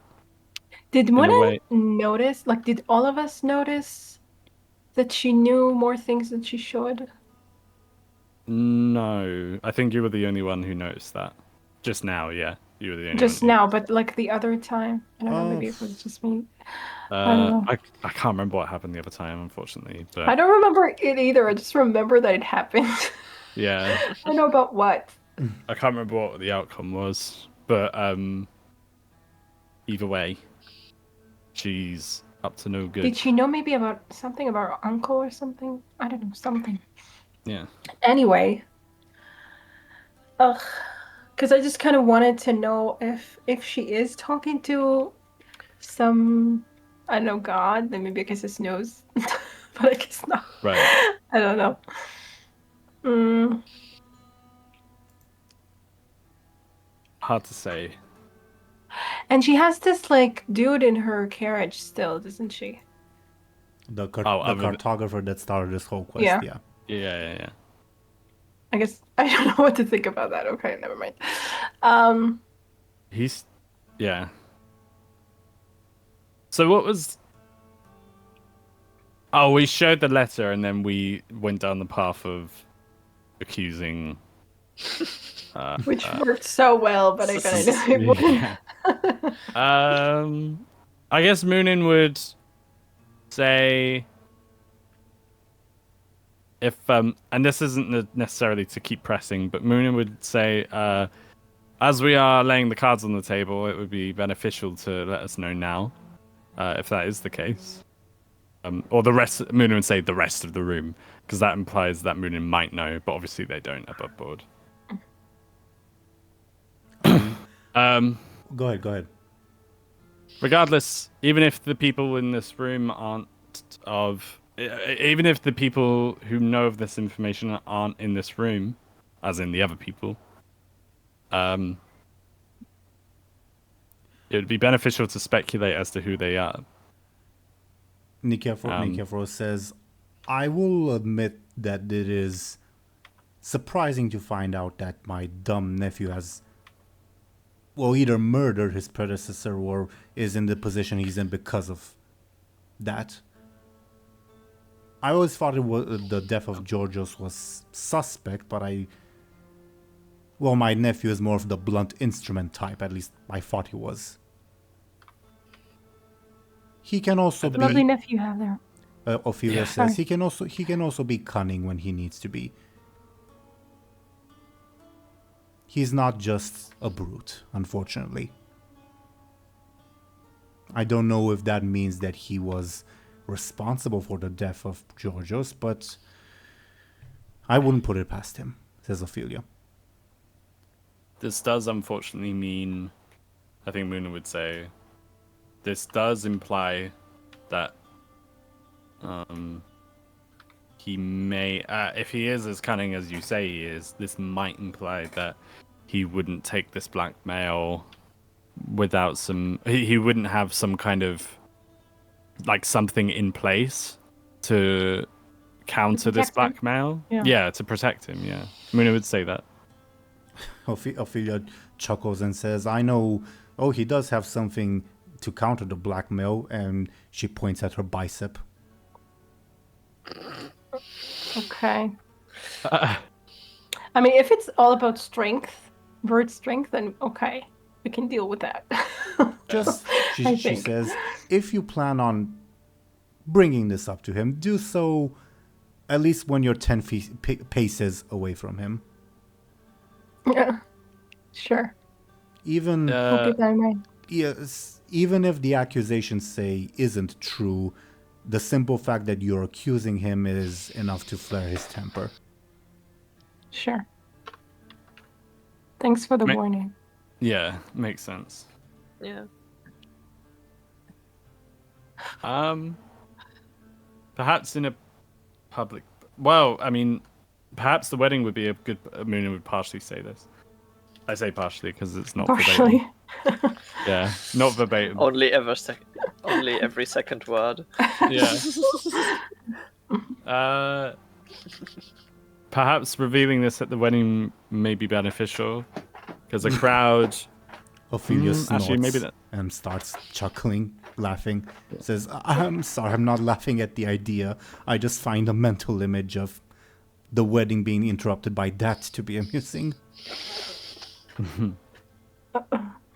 We put the spanner in. But would a public, like audience would really sway him? I mean, like hold him back? I guess that's a good question. Good question for Ophelia. Because he doesn't seem to care. Yeah, he doesn't. Do you ask that? And it might. Sorry. I was asking if you asked that. Yeah. Or does Anghel? Sorry, that's because Anghel was the one. Yeah, maybe Anghel. Yeah, sure. She, after she stops chuckling, she says, probably not in the moment. He'd still probably try to punch your lights out, but, well, if it's a public enough setting, I suppose it will be impossible to hide. It poses the question as to whether or not he would take it as a public challenge. Of course he or would. whether he would try to hide the fact that we're accusing him of something. How would he hide that? Kill everyone there? My dear cousin, the prince, says Ophelia, is both a brute and cunning, and he knows that the best way to respond to such an accusation would be to portray himself as a dumb brute. So, so regardless, we'd be facing a challenge. A physical challenge, you mean? Yes. Yeah, that's what I mean. Above board. Okay. And by the fact that he will choose to respond physically, it will, in his mind, at least be proof enough that he is not guilty. He's just angry at being accused, in the eyes of the people. I mean. Yeah. Okay. So that doesn't help us. Oh, it might. It's impossible to, as the proverb goes, put the genie back in the bottle, but he might be able to diffuse the situation. Hard to tell. Yeah. The question is if we want to use it as like a threat of like we would reveal it, or if we want to outright just reveal it. I think threat probably, at least initially, works. Because, like, I mean, if we go public with it, then we're already. Yeah. I feel like that would have to happen if he doesn't believe us or like whatever. Yeah, that's if you go public with it, that's no longer blackmail, is it? Yeah. Yeah, exactly. Okay. At least we have. At least we're all on the same page now. Looks to Miroslav. Sure.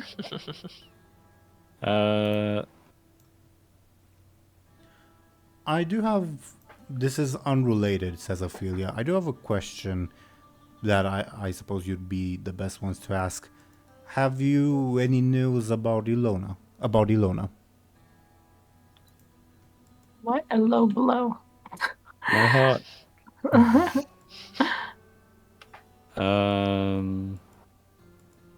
The fair woman who was with you, says Nikephoros.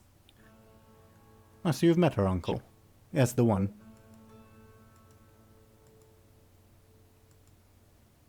She is. But what you've already kind of informed Ophelia that, yeah, Illona's not coming back, but not about the details. Yeah. So she wants details? We don't know the details. Well, she asked for What do we- news rather than details. Nope, I guess we we- haven't heard any news. Wait, Yeah. how long has it been since Illona left?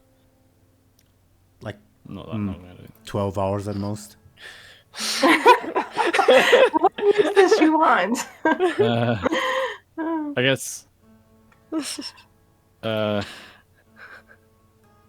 We could. I guess we could say like the wound is still sore, and like Illona's no longer. Still no longer with us. Like, should we say something like that? Do you think? Yeah, we have nothing to report. We don't know where she Yeah. is. I think. Is that what we told her? I don't know what we told her. Potentially. Why? Why'd you ask about Illona? Well, I do dislike to talk about someone behind their back, but there was an incident. I'm back- sure you dislike. Sure. There was an incident back in the Emperor's City several years ago that it's rumored she was involved in. Above board, You might don't have go. said this already. Above board, don't go asking Ashen. Even Ashen doesn't know. What was the incident? There was a series of deaths that coincided with rumors of, well, the murderer of the Tivian king arriving. Oh, right. Oh, Nikephoros Wait. says, wait. The murder of the Tivian king? Yes, uncle, I'm surprised you couldn't piece that together. What's your point He's for What's your point for bringing this up? When Illona showed in the Emperor's City, death occurred. If she's still around, I am apprehensive. I see. As in part of the group. I mean, in general. Oh, in general. What do we know about? Like, I forgot what we. I mean, Like- she was adopted as far as I know. She was adopted No, I mean by... about what happened to Illona. Like, Yeah. What- She was adopted I mean, in by... terms of like why she left us. Yeah, Nictelios revealed it to you because she's a sadistic bitch, so she revealed, oh yeah, I have a piece of Illona's soul and I can mimic her form and all that. Right. Oh, right. Okay. So she told us that. Okay. But Illona herself, like, we don't know what happened to her.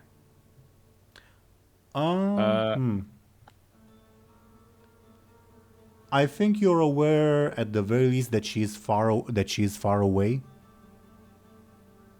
Okay. So we can say that she's not coming back anytime soon or something, Yeah. as far as we know. Well, that So, might be yeah, that to might be a our lie, because you know that fake Illona will show up. Oh, I see. I see the problem. Nictelios did say that she has something very, very special in mind for the wedding. Right. Oh my god. Okay, we can say we don't know where she is. We don't know what she's doing. That's true. That's true to an extent. I mean, okay, she did say she was going to be at the wedding, but Yeah, Or, but I you mean, not don't know where she necessarily. is at the moment, so yeah. if you True. say you don't know where she is, that's not a lie, Okay. Yeah. I think.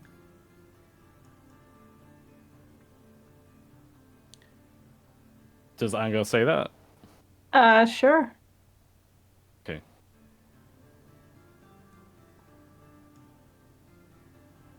You said that. Ophelia nods, sort of pensively. I guess that's the word. She says, and speaking of murder, there is another issue of a murderous band of roaming slaves that, well, is on a bloodbath shit. currently. Ugh. We don't know nothing about that Yeah, we weren't involved in that. at all. Nikephoros says, wait, what's this about? And Ophelia says, well, there, from what I understand from my fine companions, she looks at the, specifically at Anghel and Muninn, because Miroslav was not involved in that directly. Good boy Miroslav, I suppose. Yeah. She says, We'll from corrupt you. Don't worry. what I understand, there is a bloodthirsty bath of rebellious slaves who murdered their way out of a monastery and are currently rampaging through the countryside.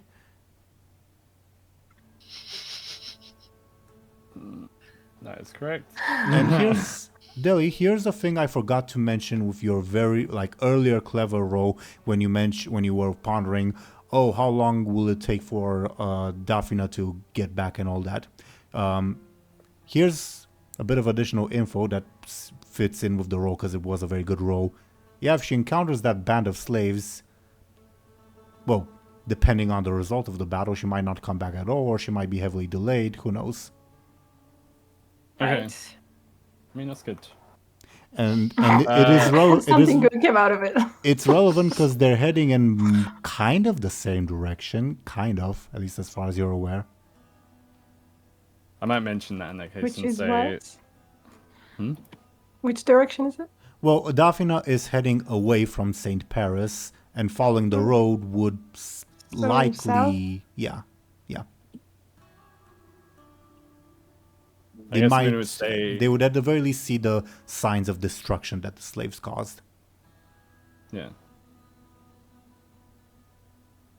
Muninn might say, Muninn might voice that in terms of if we're worried about Daphne, those slaves may sort that situation out for us. Yay. Resolve is the word. Resolve the situation for us. Cold comfort. Yeah. However, if we encounter them ourselves, I don't think that would be very, very good. How many of them are there? Says Nikephoros. There are a lot. I actually don't remember the exact amount. And the actual answer is complicated because there's maybe 50 of them at most, but they were joined by Amazons and other mythical creatures, and the implication you got was that they're gonna go on a bloodbath and raise an army. So yeah, they're gonna go on a bloodbath, raise an army. It might be an issue.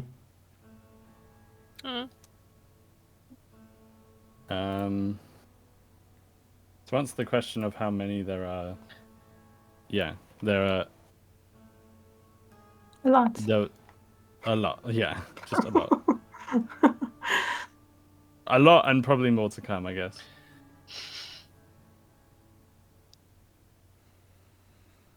Well, size, Nikephoros, that is concerning. Yeah. It is. It is.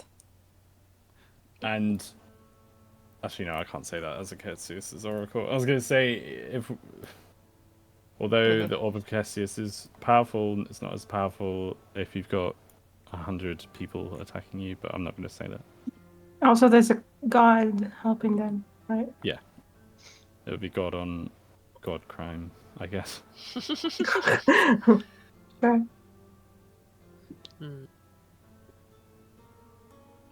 Well, let's hope we don't encounter them then. Yep. Yes. That's a good plan.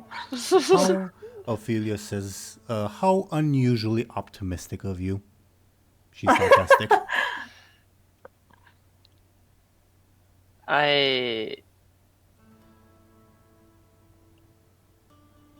don't like bloodbaths. So So you pretend they're not there.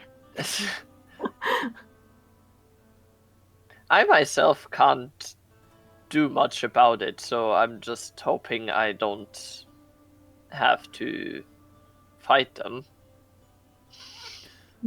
Yeah. If they even pose a threat to Daphina, who seems way more apt to killing people. Well, yes, but she won't be exactly be expecting them unless she's informed, says Ophelia. What's that supposed to mean? Okay. If Ophelia says, if those slaves managed to stage the uprising that they did, they at the very least have a clever leader, at the very least. And a clever person, a clever military leader would know to take a superior force by surprise. Daphina is blissfully unaware that she is going to be facing a very, very angry and very, very driven mob that may perhaps ambush her in a forest or something to the likes, at which point the fact that her soldiers have weapons won't matter that much. And in the end, we simply might wind up with an armed band of mutinous slaves who will now be armed with the weapons they would have stolen from her. Yeah, it's not good for us anyway. Yeah, it's not ideal. I propose, says Ophelia, that perhaps we knock two birds with one stone, keep Daphina away by somehow letting her know that there is a mutinous band of slaves. She will be driven to hunt them down, and if she's aware of them, she will be at the very least ready. That's interesting. And while she's busy with that, we finish whatever we intend to do with the prince. Actually, really clever. It's what we kind of tried to do with the skeletons. They are still right? on their Or way we toward. thought about They are it. still on their way to help with that on above board. Oh, with the we send them after the slaves after. Well, you send them to Saint Paris because you're expecting that the slaves will attack Saint Paris. All right. Okay. All right. All right. Let's like do that Ophelia's idea. plan. She's smart. Nikephoros says the Even question. if we don't like her. Nikephoros says, well, then the question is, how do we let her know? The two of us can't exactly expose that we're here, indicating himself and Ophelia. I can, I think, says Zamfir. And how would you justify knowing about the band of mutinous slaves? Says Nikephoros. Rumors? Not very. Not very helpful. I mean, not very convincing. Maybe like not convincing enough. Although it might give her like the enough of like foreknowledge, or at least like to be prepared a little bit. I don't know. I'm wondering, does the details of how he knows matter that much? I guess if he owns... I mean, if she asks him, how does he know? Yeah, but then she might not. She might be... He owns a lot of wineries. Maybe... I mean, it depends how close they are to the wineries. I was going to say, maybe they, like, fuck the wineries up and that's how he knows. Also, Bob, feel free to give me a clever as to why Nikephoros might not want Zamfir to be the messenger. A clever? Yep. Okay. I'm doing this just for fun. Very simple. I mean, never say never. 2 trees. Muninn and Miroslav, it's almost certainly because Zamfir is likely to spill, like about more than just that. Yeah, I can that believe that. is. That is valid. Yeah. Fair enough. Okay. So, how can we go about it instead?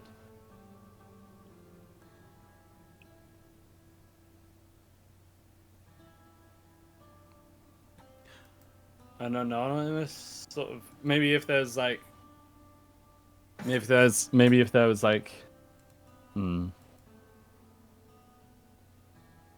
If only Illona, the one with the high sneaky, were here.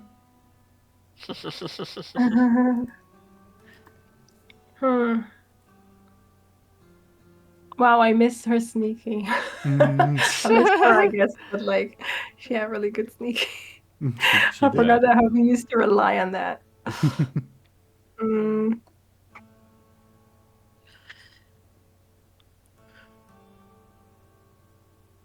Doesn't Ophelia have a high sneaky?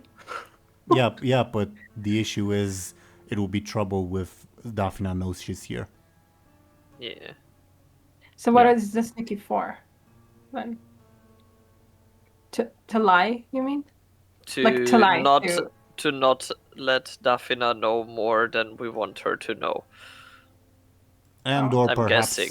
And or perhaps covertly informing her if like you want to sneak a letter in her room or whatever. Yeah. I do have a lie stunt that doesn't necessarily have to be related to lies, or does it? True, but keep in mind, Muninn, that Daphna is currently slaughtering the city on the pretext of looking for you. Of course, yeah. Right, that's true. That's a good point.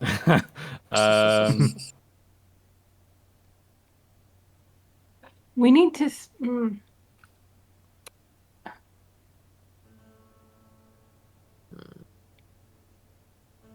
Basil.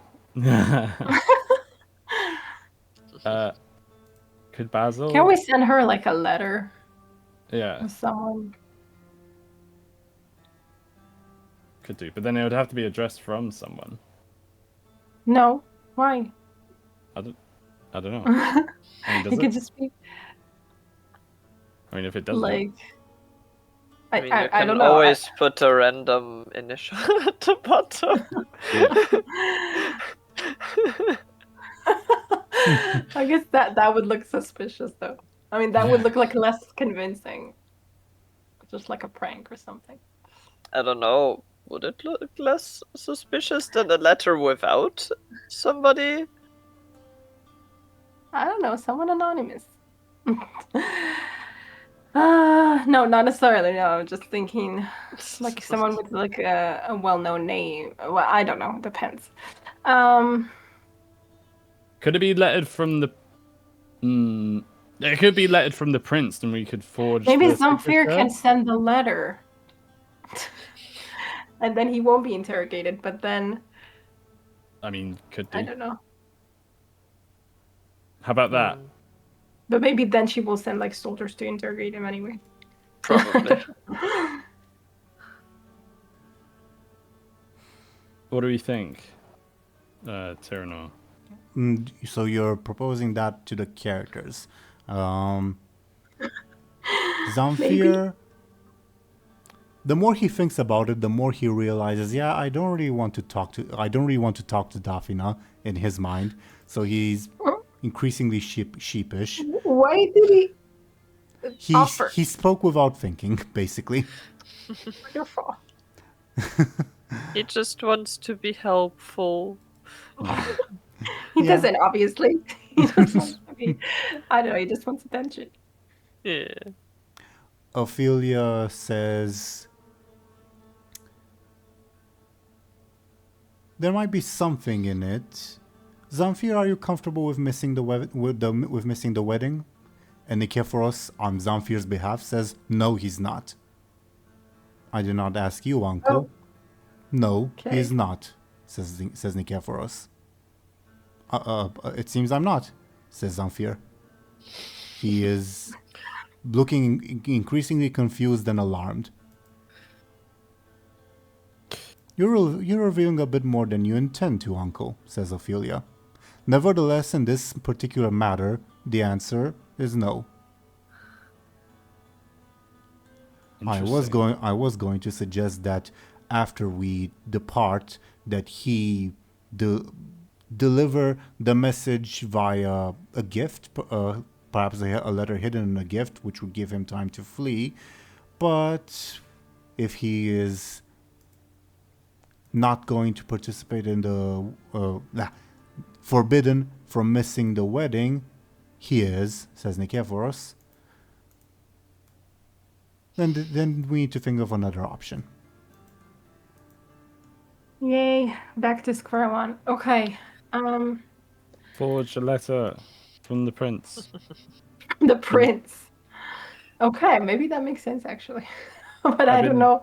I've been told that my lands are being trampled on by... it does make sense. And he does order her. I mean, she does do what he tells her, so it makes sense. Yeah.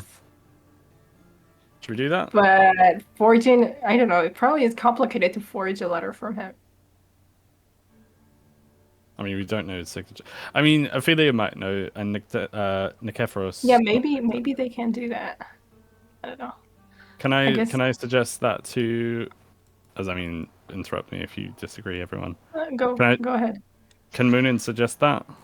Yeah, go ahead. I think that's possible, says Ophelia.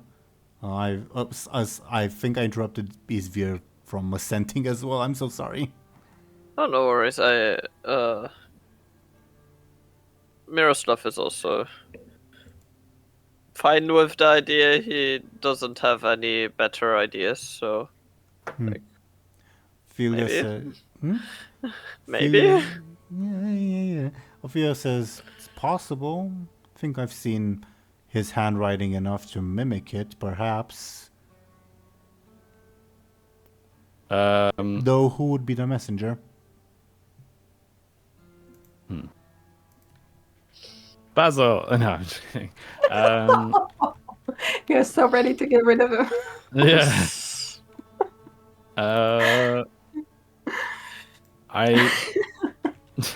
Good question. Why not Basil? Oh god. I mean, if it's supposed to be a secret that his father is here, though, maybe that doesn't work. Muninn's eyes glow. The one helpfully, funnily enough. I should have known. Oh, actually, that's not related to to delivering it, does it? It's definitely not. Okay, but I do know what you mean by that, or what Cassius means by that. Okay. So, still the question is who's delivering it. So, I'm gonna ask you something, Teeironor, and I'm sorry but I know that I need to. Sure, yeah, sure. I am eagerly waiting.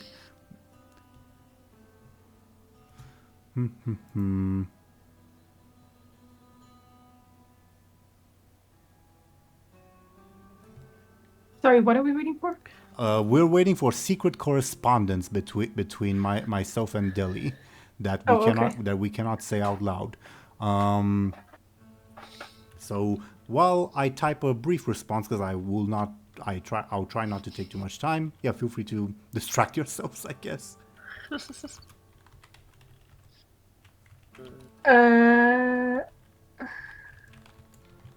Who would be a good?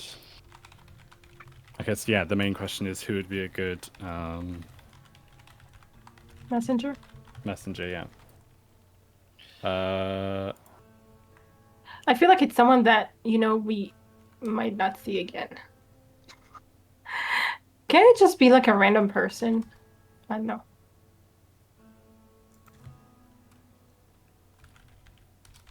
Potentially. Like, I'm sure Ophelia has, well, there is Rebub, I don't know.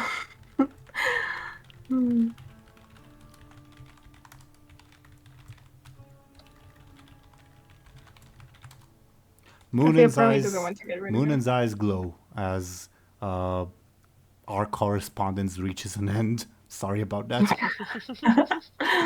Hello, everyone. Okay, I have a plan. Okay. I don't know how I can voice the plan. In a way that makes sense. I think you can, because you have made dealings with that god before. Remember when you lost your pinky? Okay. Ingenuity? I don't Yes. know, making that up. Yes? Ooh, Yes. okay. Good memory. Muninn suggests the god of and he's get his exact title because it's not the god of messages, but it's along Well, those he is lines. also the god of messengers, but he's the god of thieves, merchants, the free exchange of ideas. It was guess also that- pacts or something? Contracts? I don't know, something. Also, Yeah. Yes and no. More complicated. than that. Okay. Muninn would say the messenger of the gods could help us in this exchange. However, gods do not work for free.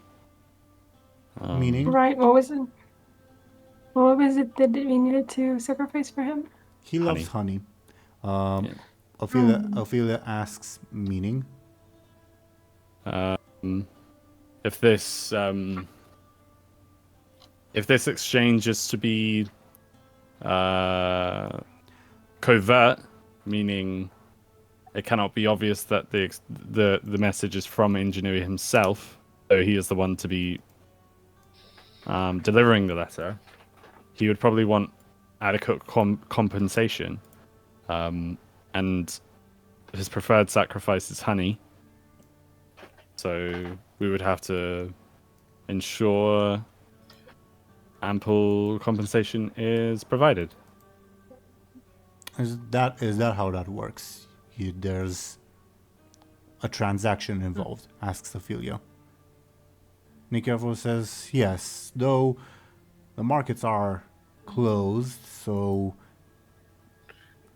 hard to imagine if we can get any honey. And Hey, Zamfir Ophelia says, wanted honey, right? But you don't know that. Oh, sorry, yeah, okay. No, I was just like thinking out loud. I wasn't really Yeah, thinking that. no. Yeah. I know. Zamfir says, well, I can search my stores, which above board would be a dice roll, to see if he has enough honey. Well, enough, you know what I mean. Yeah.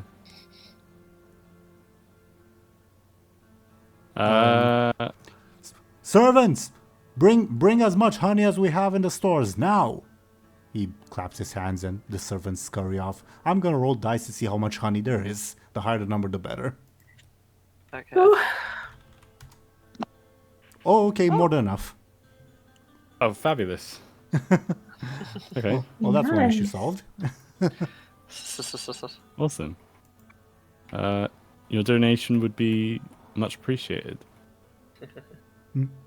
The servants they bring in one big jar, then another, then another, then another. Muninn, in your mind, you hear Cassie say, that's probably more than enough. Yeah. Muninn would say that's enough. That's enough, Uh, echoes Zamfir. Why'd you bring this much? Do you want me to look like a fool? Dude, you're doing it all your own, honey. Take the excess honey away. And the servants look at each other because they don't know what excess means in this context. I think Muninn would say, if it's okay, Muninn would say, actually, it's fine. Like, this will be a good amount. You heard that, it's fine. Why are you standing around there for? Fuck off already. Oh my god, what a... Whoa. Miroslav is trying very hard to keep just like a poker face and not do or say anything. But he is not happy. Okay. Can I take... So is this exactly the right amount, or is there a bit of excess? Above board, you probably, like Akesis would inform you, a jar would probably be enough. You don't need like all four plus however many others there would. Okay. Yeah. Could I, like, grab a jar for myself. It's difficult to hold because it's a big one, but yeah, you can. Oh, okay. Like okay. you would need both arms to hold it. Just like Oh, it's that big. casually swiping Oh my god. a whole jar. Okay. Could I then? I'm just thinking. There's not a smaller jar anywhere else that I can keep. Is there? I've not got one on me. I mean, I imagine the servants have also brought smaller jars, but for the purposes of the sacrifice, Akesius would tell you, yeah, you need at least that much, aka one of the bigger ones. One of the bigger ones, okay. I'd like to take a small jar then, if that's okay. In addition to the big one? Yeah. Yeah, you may.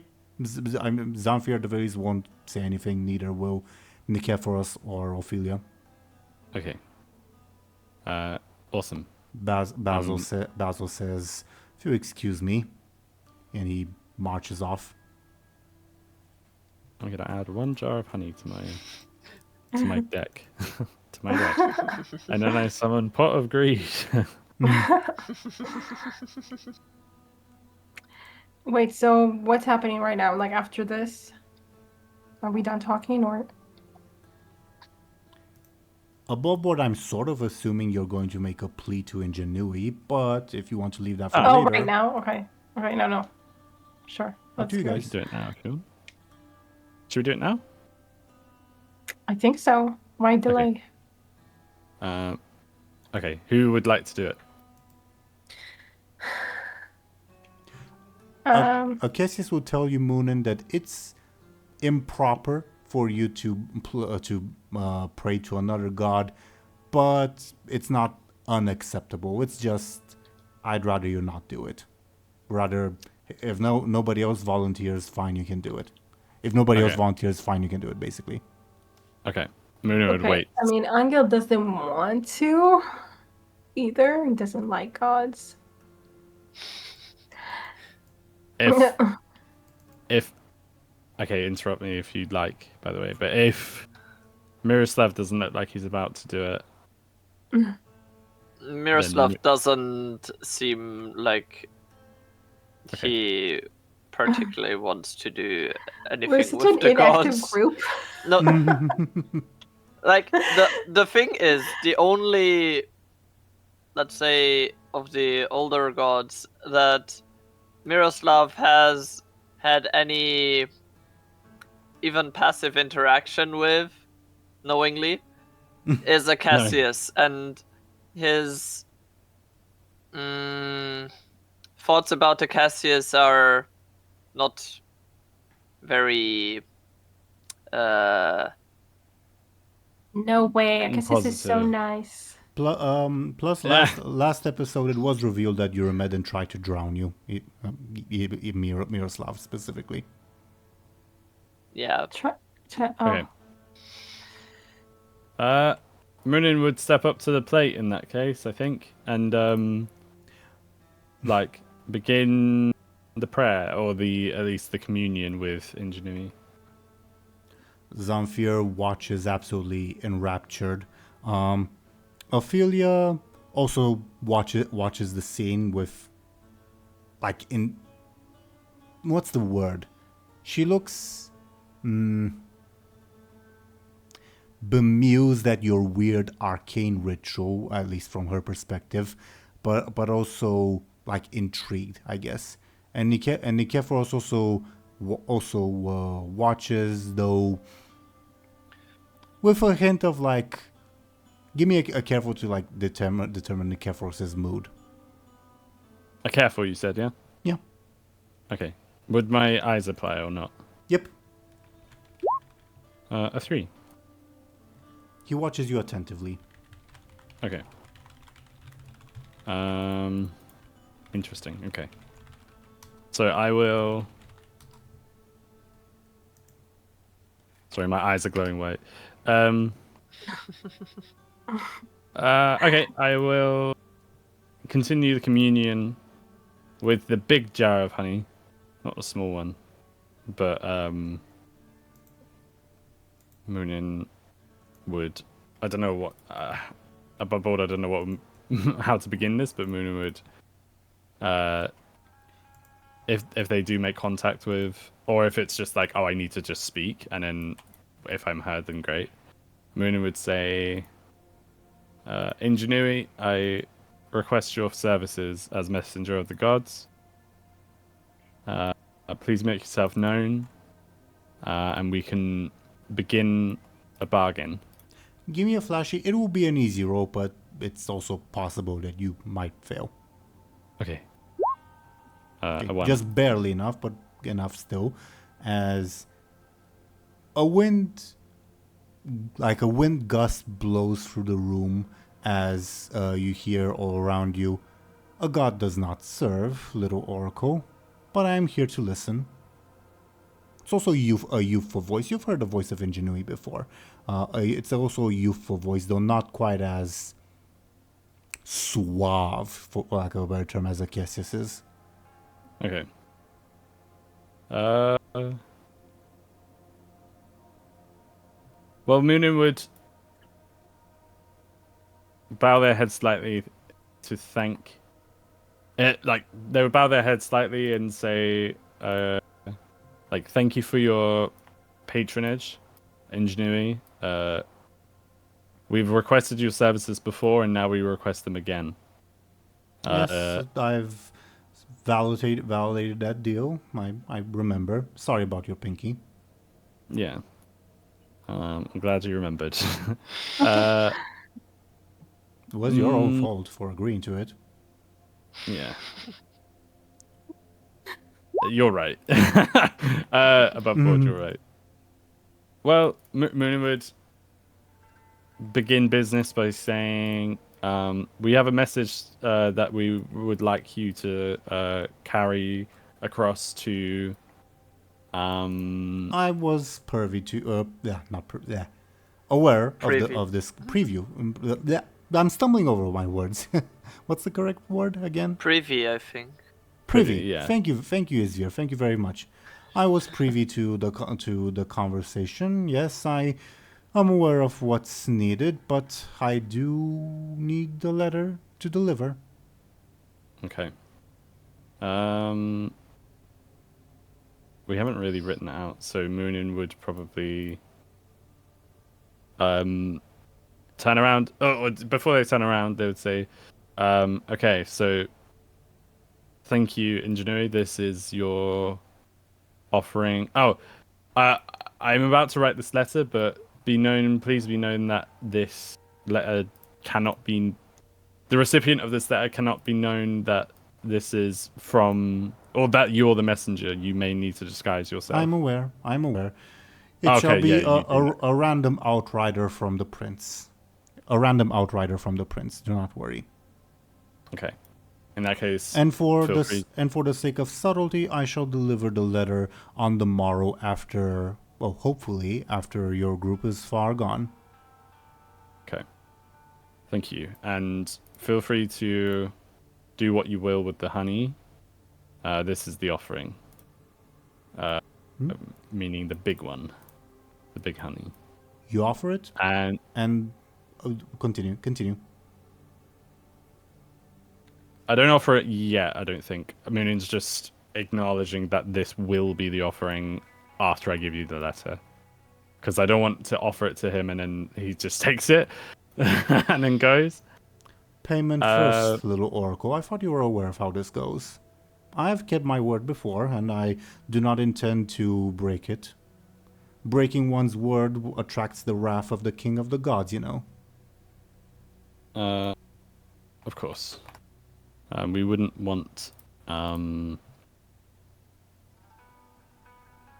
here. I thought I had him written down, actually. Oh, I do. Actually, I do. Epistos. We wouldn't want him here. Yeah. Because I went to go remember his name. Anyway. Well, Muninn would regardless write the letter, or go to write the letter first, if that's okay. Sure.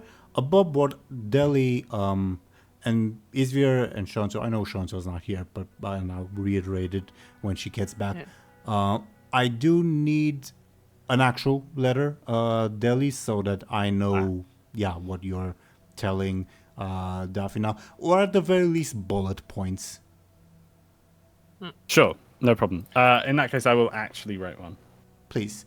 Also, didn't we want Lady Ophelia to write the letter because she can copy like the writing style of the prince? Yes, but but the contents I would leave Yeah, up no, to. no. Just because Dely Yeah. said that Muninn was writing the letter. No, that's a good point. So maybe Moon would look to Ophelia instead. But I think I would still write the letter and then I'd get it approved by you guys if you want. Yeah. Okay. Ophelia. And I mean, Good. we can also do it like you write the letter and Lady Ophelia basically copies it in the writing of the prince. Yeah. We can do it that way if you want. Writing plus like verbiage if there's like any. Yeah. Yeah. Yeah. Yeah. If you look towards Lady Ophelia, she nods and says, "I will write it after you give me a draft." Yes. Lord Ingenui, she stumbles over her words, like realizing, oh yeah, I'm supposed to address you. And you hear a chuckle upon the winds. What's Daphne's job title? The term is escaping me, so let me open my notes on her in particular, because she does have a title. She is the Armash of Bogdania, that's the word, which basically is the executioner, but also commander of certain armed forces. Okay. That helps, thank you. I'll type the specific terminology in our chat in Delhi.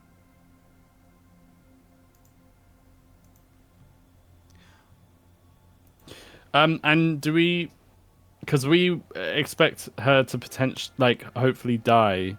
Oh, actually, no, we don't. We want to kill. We want her to win, don't we? Because we don't want the. We want her to defeat the slave uprising thing. But be delayed in the process. But be delayed and maybe even hurt in the process. That's more of a Miroslav thing. I'm not opposed to it, but that's more of a Miroslav thing. Yeah. Not just like if we have to at any point face off against her, it's wouldn't be good. Yeah, exactly. Ah, sugar. Sorry. Also, Deli, feel free to give me a clever to ponder about something you might want or might not want to include in the letter. A clever, you said? Yep. Would any of my stunts apply, do you think? Insight, knowledge, or divine wisdom? No. Okay. 2. Oh, because it's speculation. Fair enough.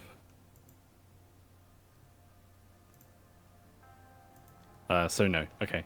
I hear. I will say, I know you're writing at the moment, Deli, but since the letter will be delivered tomorrow, in game time, we don't need to have the contents now. So you can write it later if you prefer. I don't mind. I could probably write it later. I could probably use. It's up to you. I've written like half of it anyway, so. Sure. As you prefer.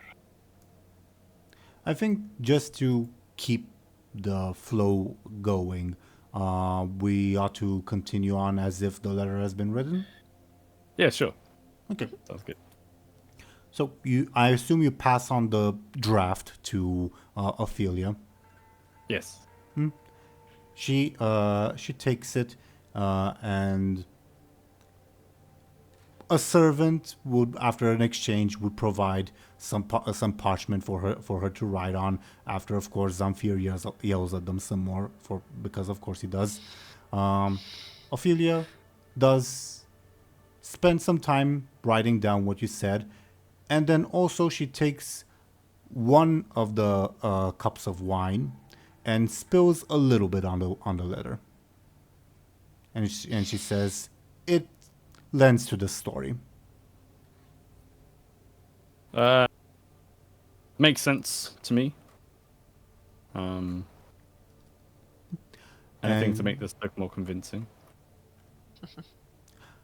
I will roll Ophelia's sneaky to see the power of this forged letter, so to say, aka the number that any inspection will need to beat.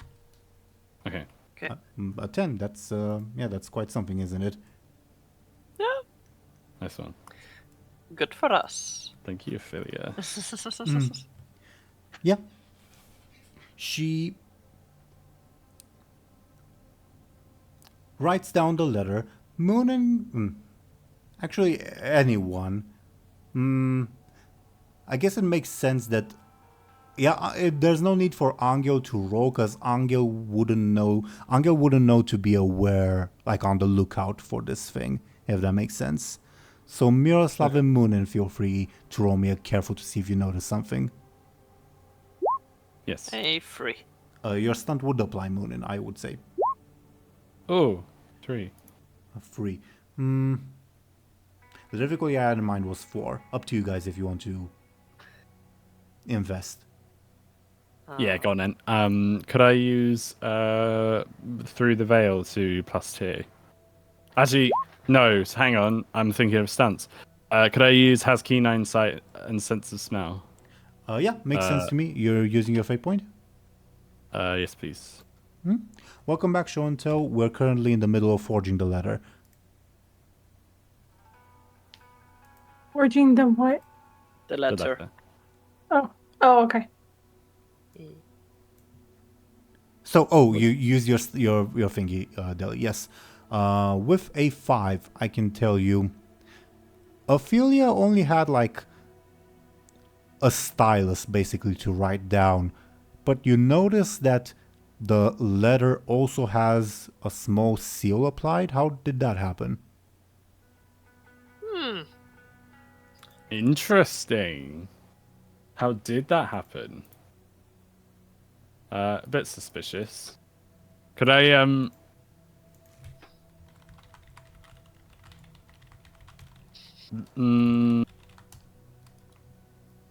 Yeah, I know. Moninn's eyes glow. Yeah. Muninn won't say anything because, yeah. Only Muninn is the one who notices. Show&Tell, I didn't have Anghel roll because Anghel wouldn't know to be on the lookout for this. Because how many official letters has Anghel seen, if that makes sense? Oh, sure. No problem. So, a fitting character, I suppose. But yeah, Ophelia finishes the letter, wraps it up, and says, do I just lift this up and let the heavens take it? The proverbial heavens? Or do she like awkwardly hands it over to you? Yeah, just give it to me. She does. Muninn, with one hand on the jar and the other hand with the letter in, they say like, Ingenuity, please accept our offering in this letter, to fulfill our request to send this to Daphne. Very well, little oracle. Though, for future reference, I don't do this sort of favor lightly. I'm only doing it because you are the oracle of my dear brother. But the bargain is sealed, and as he says that, the jar itself that you offer stays intact, but it begins almost vibrating, and it's not like made of glass, so you cannot look inside. But if you were to look inside, you would find nothing but black dust within it. And Oh, wow. the letter vanishes into thin air. Okay. Thank you. Ingenuity. And as that happens, the wind, sun that came out of nowhere, well, there's a window open, but still, suddenly stops blowing. Okay. So that business is dealt with. Is this normal? Asks Ophelia. For dealings with the gods, yes it is, says Nikephoros. I don't know if Discord picked up. Nikephoros says for dealings of the gods, yes it is. Yeah. Yeah.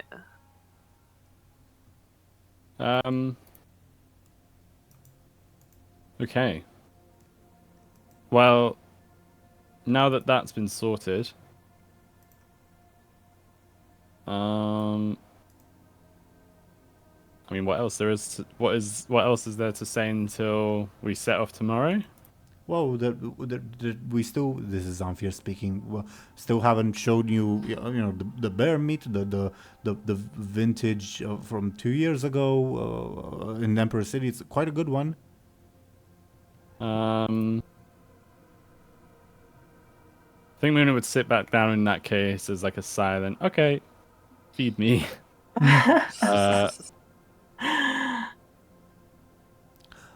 Above board, I don't think Ophelia or Nikephoros would bring up much of consequence for the rest of the dinner, other than some small talk about oh, did you know that random cousin of mine, oh, he bought that estate this time, like this sort of small talk, like catching up, and because they are family and all that, which of course you guys are free to participate or not participate in. In the small talk about family? It's not just about family, but small talk in general. Okay. I don't think I would join in simply, or Muninn would join in simply because they're the Oracle.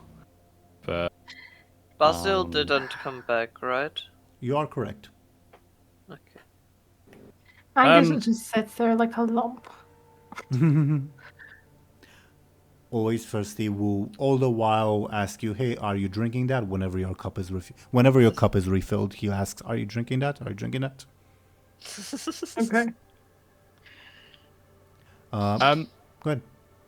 I would like to not forget, by the way, addressed to everyone, the basement, but I know that Yeah, that's what I'm waiting for. Yeah. For this to be over already. but I don't know how much time we have in terms of, I mean, I guess we could begin an investigation if we run out of time. We don't have to complete an investigation today, do we? Like IRL today. Mm-hmm. Yeah. I mean, Miroslav also kind of wants to check on Basil, but it's kind of like, okay. Yeah, exactly. He doesn't know when it would be okay to leave, basically. So he just stays and eats, and definitely also enjoys the food and the drinks. It is very fancy food and drinks at that. Yeah, exactly. Zamfir was not lying about the quality of the vintage, to say the least. Nice. Oh, nice. Quite. The rest of the dinner, unless you guys want to like bring up a specific topic or whatever, would sort of pass uneventfully. And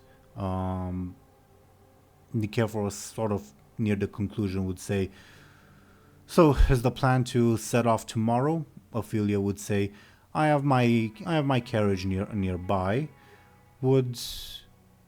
Are we traveling together or in separate groups? And Nikephoros says, well, to demonstrate that we are a united front, we ought to travel together, shouldn't we?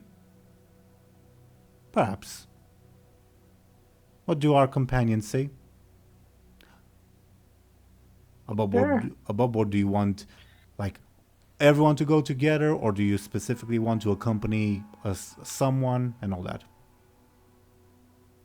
I mean, I know Miroslav is tired. Worst case scenario, we can like think of a workaround. But anyway, that's worst case scenario. Go ahead. I feel like it makes sense that we'll travel together, maybe. Yeah.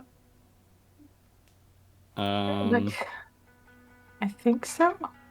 Yeah. It No might make opposition. us like, I don't know, slower or something. Uh, Is the orb, by the way, like, was it given to Muninn? Yep, a while back. Oh, okay. I think I might have missed it.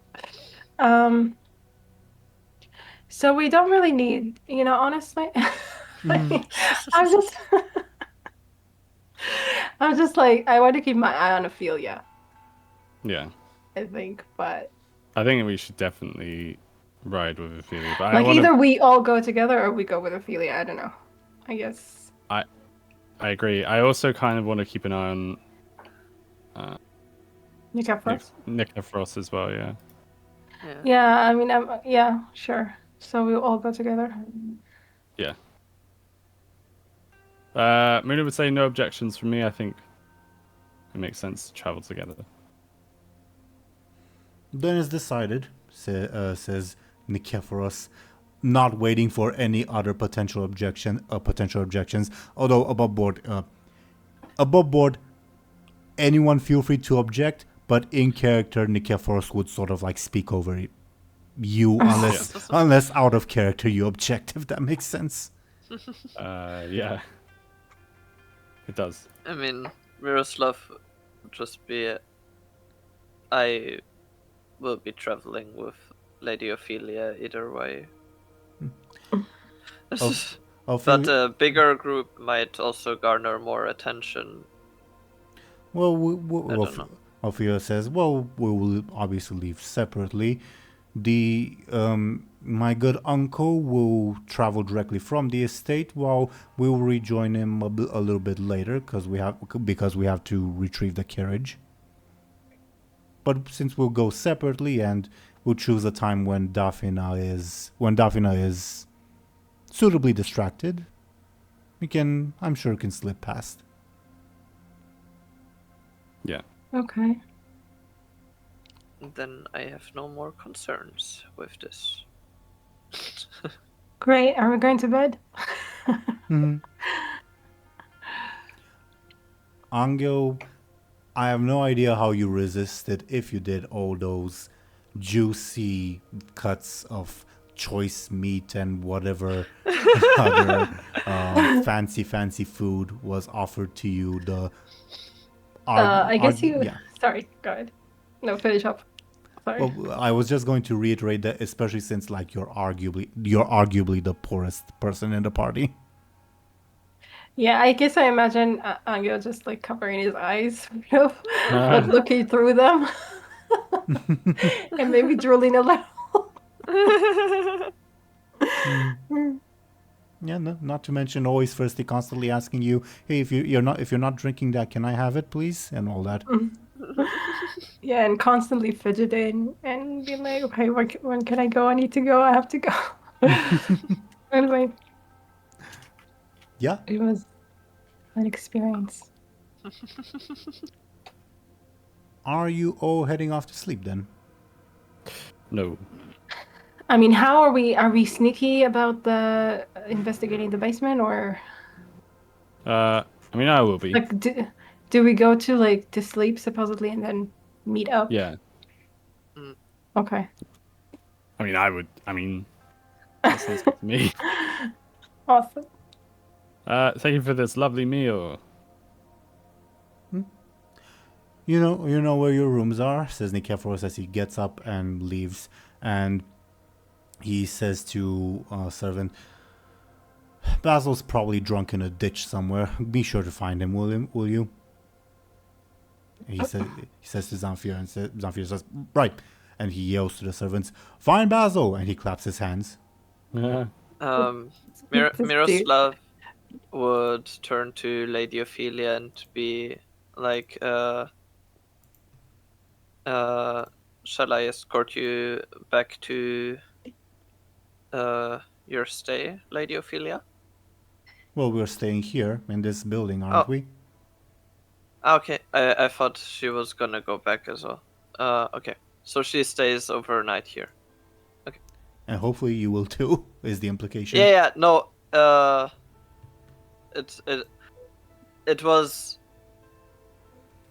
me as a player being like, wait, does she need to go back to the inn, or does she also sleep here? Right. Okay, Makes but sense.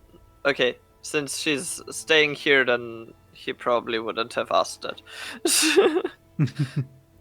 Fair enough. So what's the plan? Of course, you guys are allowed to return to your rooms, but if you wish to like explore the basement, do let me know. What do you do? I mean,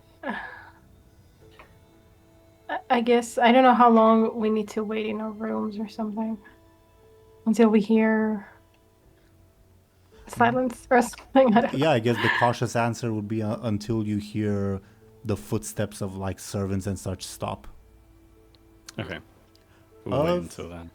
Though, as that time approaches, do feel free to give me a careful to see if you notice something. To see if you notice something, this will require hearing. Like from within our rooms. Yeah.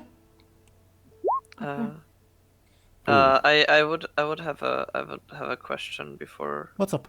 all of that. Could Miroslav like go to the stables and see if Basil is there? Because that seems like the place where he most of the time, I think. Is. Yeah. So I guess we'll resolve the roles after this, right? Okay. Yeah. You go to the stables and you find Basil lying in a puddle of his own vomit. Nice. Miroslav would. But he doesn't need to marry anyone anymore. Yeah, Miroslav would get some water from the stables and like try to clean Basil off a bit and also like see if he's awake. Yeah. Give me, I guess, a careful to see if he's awake. Sure. Yeah, Basil mutters, spells, and more spells. I had enough of spells, father. Above board, he probably left and got pissed drunk also because of the whole spell business. Magic business. Understandable. With ingenuity. Yeah. Okay. Probably. He's muttering. He's not really perceiving you, Miroslav. Yeah. Some servants show up and say and point at Basil and rush to take him away from you Okay. because they were Miroslav, ordered to bring Basil, and yeah, they don't want. Yeah. Yeah. Miroslav would let them and would. Wait, was it inside the stables or like in front of the stables where Basil vomited? In front of. Okay, so Miroslav would just like spill out the rest of the water over the vomit just to like disperse it a bit and then How considerate of you. go inside. Yeah. Though the servants do appreciate it, and Yeah. one thing I forgot to mention is that there was a jug of wine that Basil carried with him, and the servants begin wondering, well, what do we do with this? Some suggest keeping it, others suggest giving it up, for lack of a better term, but both are worried, wait, which option might garner the worst punishment? Miroslav would be like, I could take it with me, then I think nobody would be punished. Can I get a I guess a clever from you? Sure. 2. Well, if we're giving it up anyway, we might as well keep it. And they keep it and say, well, do we drink it tomorrow? No, after the master's gone. Yeah. They're not giving it to you. Yeah. then Miroslav, seeing that they want to keep it, would just wish them a good night and leave. They ignore you. Not mention it. Hmm. And yeah, then he would go to his room, and then we can resolve the roles. Yeah, you can also give me a careful to see if you Yes. hear anything. That's a 5. Muninn does not. Anghel and Miroslav very clearly hear the sounds of a whip cracking and Zamfir's angry voice at the servants. Oh. Oh.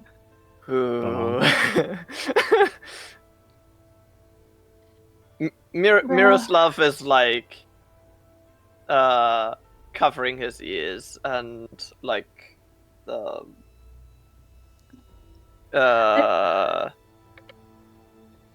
making himself small. Oh. Like he does not like. I wonder if like Prince Charming feels anything about this.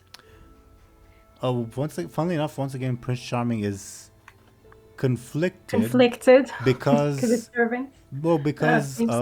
yeah, understandably, but Prince Charming, on the one hand, beating up people, especially weak people, is bad. But on the other hand, keeping law and order is the Prince Charming thing to do. Zamfir is a bit aggressive about it. So I guess you're leaning more towards the be good side, but not decisively. Okay. Okay. Keep that in mind. The whippings will continue for about an hour. Jesus. Jesus. Okay. There's more than... There are quite a few servants. Yeah. Yeah, Miroslav is not having a good time. He Or it's just like he disciplines them whether they do something wrong or not. That's just how he disciplines them. More, yes and no. I'm fine with revealing like this bit of character. He's not like that deep of a character, I think. If he disciplines them, he genuinely believes they did something wrong. They did something wrong, even when they didn't necessarily. In this case, for Zamfir, it's pretty rare to have such high value guests, and if everything's not perfect, and I do mean perfect, it's an infraction. Make sense? Yeah. Sure. Yeah, that's not good.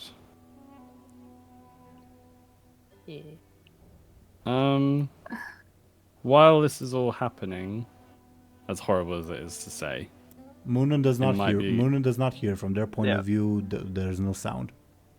Oh, sure. Regardless, I think it might be a good... So how do they know when to leave the room? Good question. They might wait for a knock on the door. Yeah, maybe Anghel or someone or more stuff.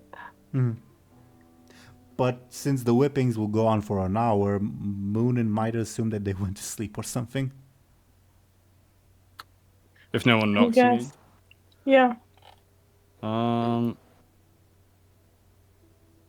Okay. Can they maybe try to open the door and then roll another careful? Yeah, Does that make sense? Above board they may, up to Dely though.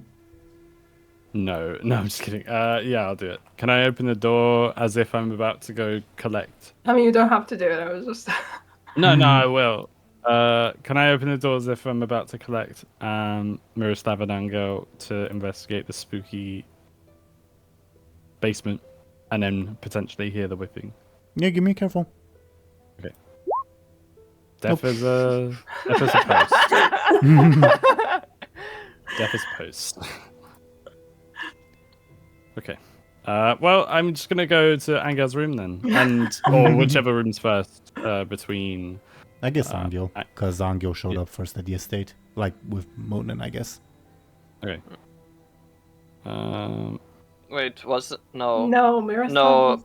Yeah, Anghel came last. Miroslav was given a haircut to... Yeah. Oh, that's true. Yeah. All right, is my bad, true. my bad. So I guess Miroslav's would be closest. I was thinking of the fact that Miroslav went through Triv Lady Ophelia, but I mixed the dates, the times, I guess, in my mind. Well, Muninn would knock on Miroslav's door. Knock, knock, knock. Very slyly. You wouldn't hear an answer. Yeah. But yeah. Miroslav, may I offer you compel? Sure. Your don't be enslaved again aspect. With the sound of the whippings and a knock on the door being heard, even though like you're aware that, oh yeah, Muninn's supposed to like come and collect me or whatever, you think to yourself, oh no, they're coming to whip me too, I better stay low. Yes. Okay. I take that. Okay, It makes a lot of sense. here's a fate point. The thing is, I would have done that anyway, even Well, without a compel. I mean, no matter Yeah. how hard that person knocks or insists, Yeah. you're not down, Yeah. but stuck Is in it your just PTSD. Deli or is it Deli? Is it Anyone. just Muninn Anyone. or Anyone. Until morning. Yeah. Until morning. Yeah. Okay. Well, Miroslav, I guess you're not going to be part of this adventure. Could I open the door? Anyway? Could I would come in? assume Miroslav locked it. Oh, did you lock it? I don't Did- think he would have locked it because he didn't think about that when he went to the room, I think. Or Okay. was the whipping already? No, I don't think he would have locked the room. But when he hears you opening the door, he would like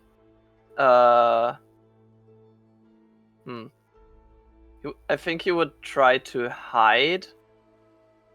Okay. What does that entail? I'm trying to figure out what all is in the room and where he could hide. Probably like either like Under the bed? under the bed or like behind the bed or somewhere. I don't think he could get beneath the bed fast enough, but like beneath the table, since there is like if there's like something next to the table where there would be like a corner where he could hide beneath the table, then that, or Well, the like- the table does have a cloth on it that obstructs. Yeah. Yeah. Okay, so I think he would like hide beneath the table and against the wall. Would I just see him with my eyes anyway? Since this is a player and player, you guys decide. You Okay. you can you can leave it up to dice rolls. You can say, oh yeah, Miroslav's noticed, or nope, Miroslav is unnoticed. It's pretty much entirely up to you, including leaving it up to the dice if you want. Okay. What do you reckon? Does the compel apply only to a knock on the door? No, I it's- would. It's Miroslav is having a mental breakdown and a panic attack, basically. Yeah. Yeah. I mean, if you want to look with your other side, I guess you would see him. If you just look with your human eyes, you probably wouldn't. But it's up. I mean, we can also roll for it, actually. I guess. Sounds good. Do you think, because they would be looking with their other eyes, should this roll? I don't want to. I'm just thinking from I'm an guessing in-universe. Yes, Sorry. stunt would apply. From an Probably. in-universe thing, do you think we should be like, oh, they see you, but because you're hiding, they leave you alone? I mean, Should we do that? I mean, I'd say we roll, and you can decide whether you want to leave them alone or not. Sure. Okay. I guess it's a sneaky from me since I'm trying to I hide. guess the question is why wouldn't see them? Right. Maybe because they're not looking like beneath the table. They're But probably you're just looking at through the bed. table, no? Yeah, but I mean- maybe they're just looking at the bed and see like, oh, the bed's okay. empty, and Sure. not sitting at the Okay. table or something. Sure. That makes sense. Okay. So you're sneaking. I'm careful, right? Yeah. Okay. I mean, yeah. Okay. So yeah, you see a trembling Miroslav beneath the table, who is very much trying to melt into the wall. Muninn would not realize why Miroslav is doing that because they couldn't hear the whipping, and they'd say like, "It's me, Miroslav. You can come out." Being like, No. "Why are you even No, leave. hiding in the first place?" Leave. Don't make me go back. Please don't make me go back. Please. Oh. Leave. Please leave. Muninn would be confused, but say, "Miroslav, wake up!" No. Because they assume that he's dreaming. You would hear like scratching on the floor, as he continues to plead with you to not make him go back. I'm not sure what to do with this situation.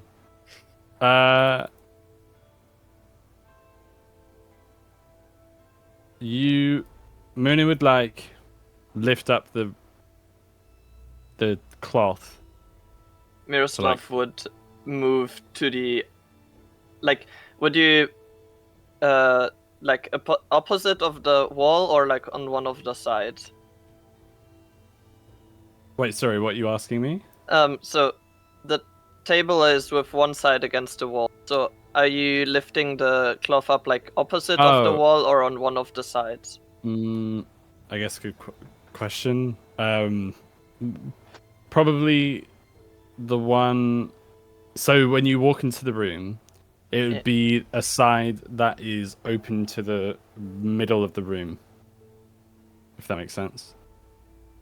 So the side that is like opposite of the wall. Yes. Okay. Holy smokes. I think. Where? I think Miroslav would like try to move to the side towards the window. Yeah. But like huddled against the wall, and he is very, very afraid. Okay. I guess I would roll. Or not roll. I guess Muninn would try and like.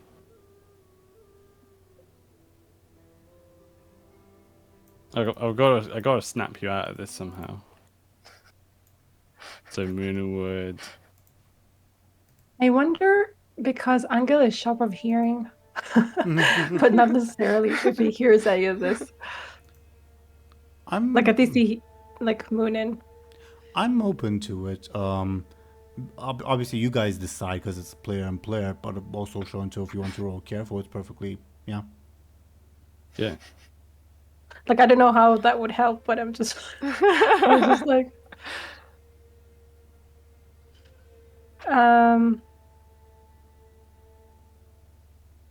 I mean, like, even if he does hear, will he do something? Can Muninn approach? So Muninn would approach Miroslav. Miroslav would try to back away from Muninn, not letting them out of his sight. No, The reassure. Oh, sorry, I keep butting in. But does the reassuring thing that Anghel has, reassuring presence, it should work on. Above. Like, does it work on other players? Yes, above. We've established that it does. Now, in character, well, not in character, but like in terms of game rules, I think the compel is stronger. Yeah. But I see. I think it would still help, like sort of above board. It's just that the compel still prevents Miroslav from leaving. It's just that perhaps he'll be calmer. Okay, then maybe Anghel can go in and be like, leave him alone, because maybe he understands. I don't know. Being panicked. Yeah. I feel like he might. Well, Anghel says leave him alone. I'm thinking maybe like he hears this and then he also comes into the room and he sees kind of what's going on. Yeah. Muninn would say if Anghel does say that, Muninn would say, I'm not the one who's done this to him. I'm not the one who was? I'm not the one who's done this to him, because you came in and said leave him alone, right? Yeah, and also Muninn has no fucking clue why. Yeah. Okay, I guess like you can't hear it. Hear what? I'm assuming there's enough light to see the signing. I don't know. Let's hope. There's enough light to see what? The signing. Signs. Hence. Also, how did Anghel didn't say leave him alone? I guess he just signed it in Muninn's face. Oh, signing. Yeah. Above But board if you want. Muninn would be with the back to the door, since he's coming towards Miroslav, who is moving towards the window. Yeah, maybe Anghel has to like walk up to them. Right. Maybe he doesn't even sign it. He just kind of pulls at Muninn's shoulder or something. Yeah. know. If you want to bring your translator along, that's also an option. I think I left always thirsty to Drink. To drink in a sleep. I don't know. Fair enough. I will say, Deli, feel free to roll careful again. The difficulty will be lower because it's pointed out to you. Okay. And I get a lower roll. Not that low. Oh my god, that's amazing. Muninn would just be confused and reiterate to Anghel, I haven't done anything to him. This isn't my doing. I know. Just he needs. I don't know what he needs. To breathe. Okay. I don't know. Just like don't crowd him or something. Okay. Muninn hollowly turns away and sort of leaves them both to it, confused. Assuming that they are at fault somehow, but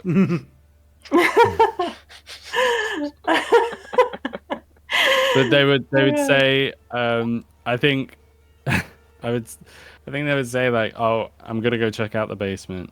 Once you two are capable, meet me there. Yeah, I'm coming. Just a second, and then I guess Anghel would. Honestly, I don't know what's good to do in this situation, but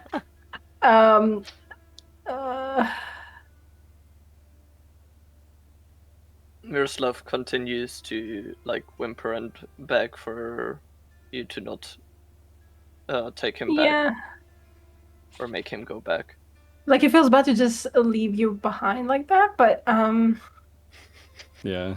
Like I also don't think that touching you or anything like that will be good. I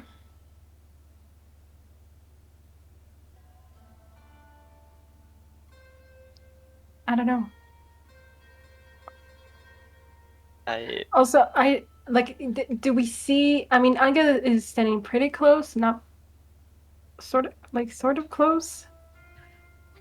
Is there any difference by his presence, like by the reassuring presence? Oh, in terms of how Miroslav is feeling, obviously Yeah. Izvir is in charge of that entirely. Yeah. But Okay. in terms of how it functions as a game mechanic, yeah, for whatever Miroslav would feel, for lack of a better term, a reassuring presence. As to whether that is strong enough to overcome the panic attack is entirely up to Izvir. You, especially once Muninn leaves, you can see that he's like calming down a bit, but he is still trembling like on his whole body, and his fingers are slightly bloody from when he was basically clawing at the floor. No. But he seems mostly just afraid, and yeah, not able to really respond to anything. Yeah. I just feel bad about just leaving him there, you know?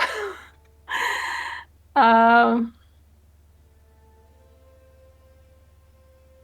have no idea what to do. Like, is putting a blanket on a good thing? Do you guys know? Do you guys want to tell me? I don't know. you could put like a blanket or something close to him, but yeah, I have an idea what happens when you try to touch him or touch him with anything. Yeah. But yeah, I feel like I would be cautious about it though. yeah. So, I don't know.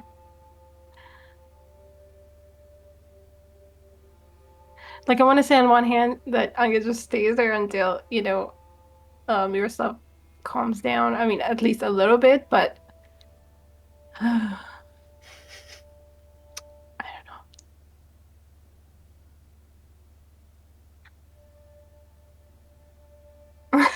I mean, putting a blanket there probably is like the only thing I could think of that you could do that he wouldn't Yeah, I see don't as a know. threat. Maybe water? Is there a way to get water? I don't know. There, There's the water on the table, right? yeah, but that's meant for washing your hands. Yeah. Oh, yeah, no. With you, most people, if they want water, they would go to the well or ask a servant to get it. At night? Wow, okay. Never mind. Okay. Then I guess Anga stays there for like a little bit. Maybe just to see that Miroslav doesn't,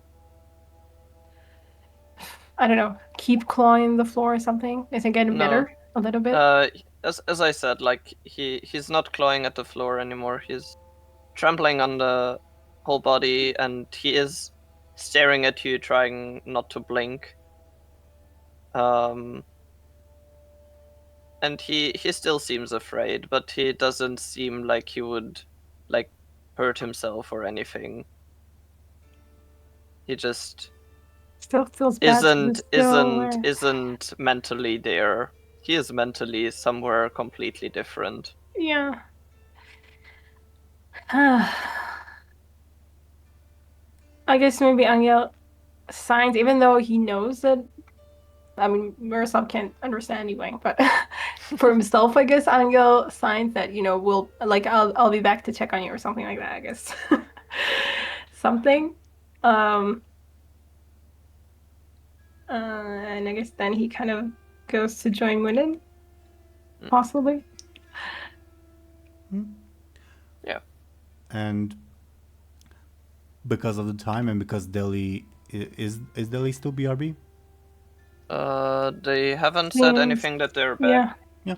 So I guess because of those two reasons, unless Izvir, do you want to add anything on Miroslav's part? No. Then, He might once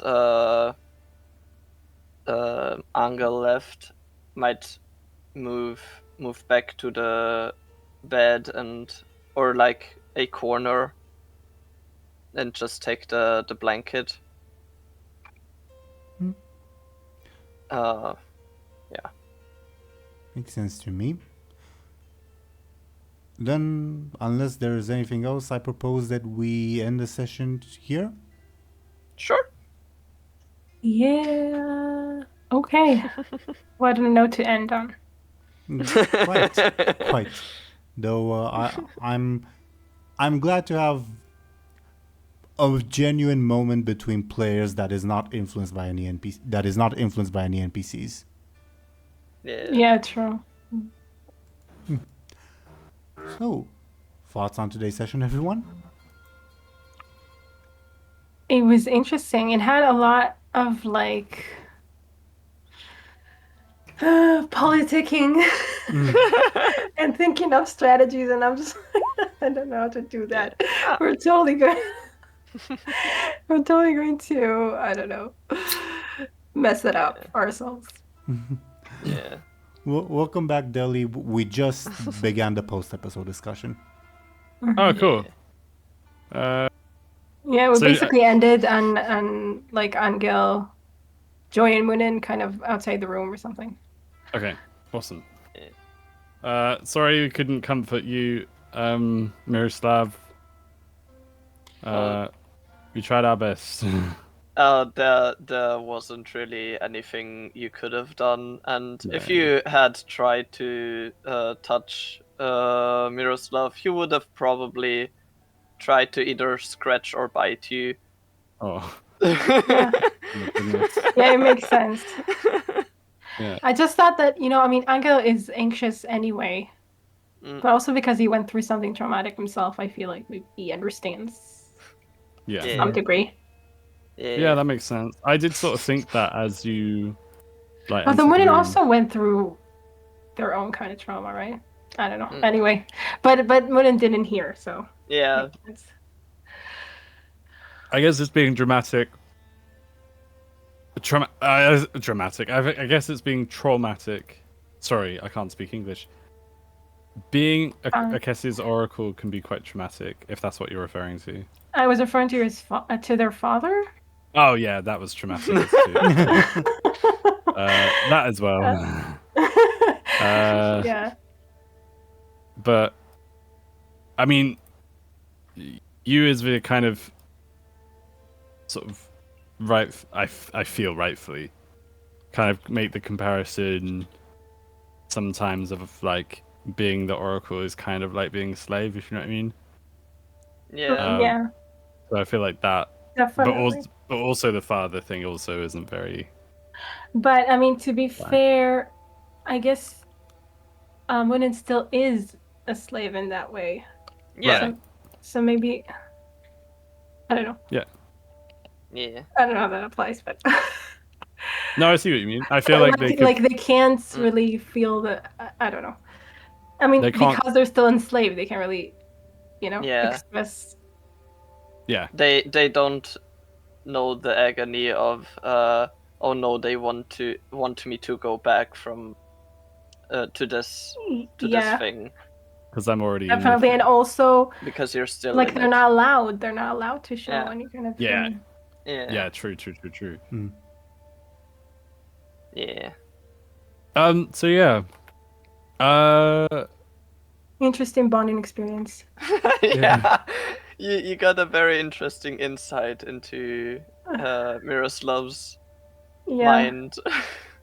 Yeah, bless and him. yeah, he was trying so hard to keep it together during the desert. Wow. Yeah.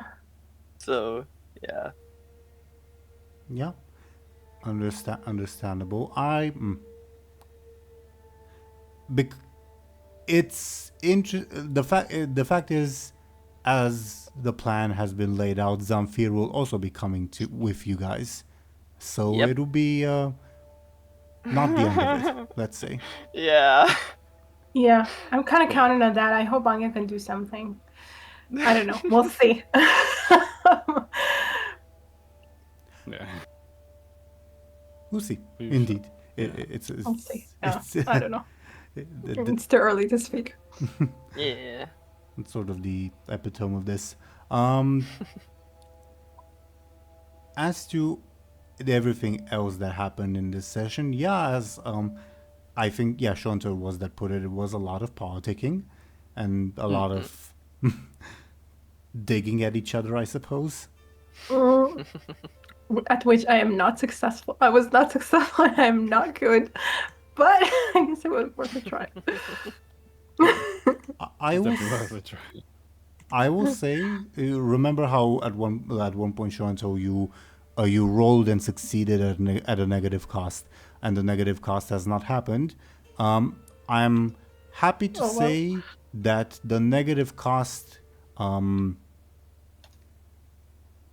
will not happen, so to say, because it was more so. What's the word?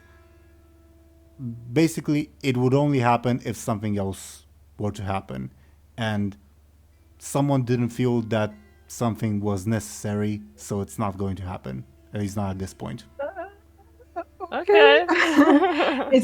Could it still happen? Like, is it still kind of hanging? The negative thing could happen, but the consequences of your action, no, because it's a different scene. Time will pass. You have time to check. You're good. Well, Okay. yeah. And Well, I'll I'll take that as a good thing, I guess. that was my intention with me saying that. I appreciate it. What else? I guess there's quite a few small clues and bits of information that are a bit too disparate for me to bring up. Like, and bringing them up would emphasize them and I guess be a clue in and of itself. So I'm curious if you guys have anything to bring up. I mean, I have a feeling that there's more spells going on that than we know about. Yeah, because obviously. of the thing that Basil. Basil said. Mm-hmm. Yeah, Basil has been involved in something that he didn't like. Yeah. I'm assuming it was more than just an ingenuity spell. That seems like, I don't know. We haven't done that many spells, I guess. Sorry, what But did it he seems on the whole. Was he I mean, saying- Like, I mean, the was that the- sacrifice is like honey. Sorry. Sorry, my bad. What did you say? Was that at the? It was at the. When he was passed out. What did he yeah. actually say? He said, "I'm tired more of all the spells." spells. No Yeah. more spells." Oh, that was it. Yeah. Yeah. And definitely. I have a feeling that it also has something to do with the basement. But I'm not sure. And also, Or Miroslav cannot tell you. Can I tell Yeah. you what? About Damn it. Basil's reaction in time for you guys to explore the basement. Yeah. Right.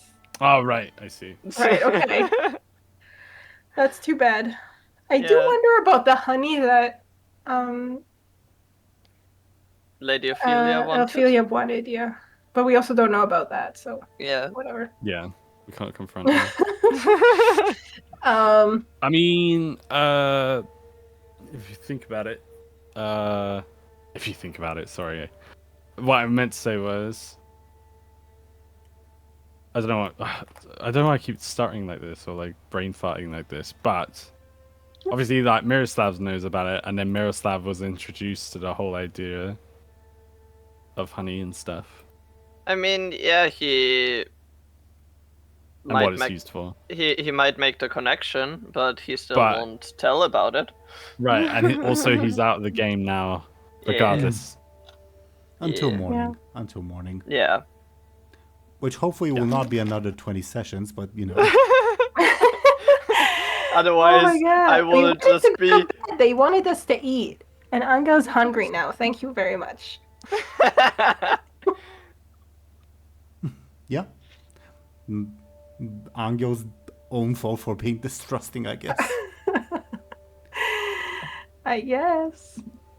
Or a good reason. I don't remember if we established for how long that particular Yeah, I component was also wondering, I think not because I was the one who chose this, Yeah. possibly. So I guess you determined So I'll that. think about it. Yeah. Um, I mean, he has like it's only food that he doesn't trust, right? He can, or does he like not trust any food? How does it go? it's food that you are offered. Right. So he just needs to find. I don't know. To bake his own bread. He can sneak into the kitchen, maybe. Who knows? Maybe it's all poison in there too. I don't know. Who knows? And drink too, not just food. But yeah, it comes with the package. Yeah. What else? It's just that he feels hungry in particular. But whatever. We'll figure it out.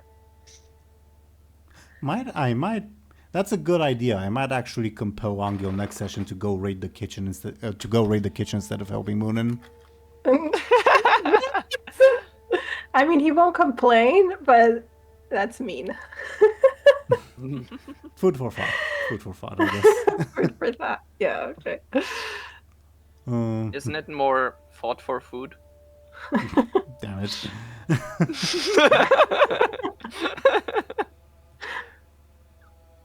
Sorry.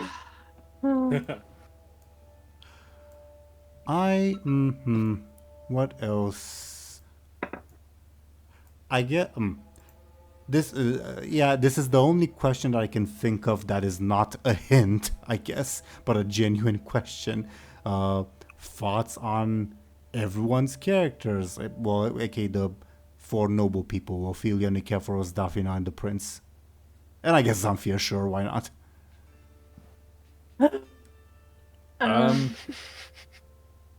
Any order you guys like, including potentially skipping them if you want. Ophelia is great, I will say. I mean, she's awful. Every time she speaks, or like you speak for her, I have chills. I'm like, shit, this woman. Happy to hear it, I guess. She's kind of scary, but she's very, what's the word? Useful, or like she has. She's very cunning. Yeah, cunning. I think that's the word I'm looking for. Because she's like, I can't remember what she did, but I was like, oh my god, that's actually really good. She suggested we do something, and I was like, send the message. I don't know. I think it must have been that. Yeah, because it was like, oh, actually, no, fair enough. Because I thought it too at the time. Yeah, it was. That was it. Yeah, it was like the fact that if we told Daphne about, we're on the same page. And I was like, oh, that's a good idea, actually. It might be a trap. I don't know. I'm like, with her, it's just like she's very smart and she brings up all these like good, I don't know, points. But then on the other hand, I'm never sure that she's like on our side and that she's not gonna not plotting something. Yeah. We can't read her. Yeah, exactly. She's notoriously hard to trust. Yeah.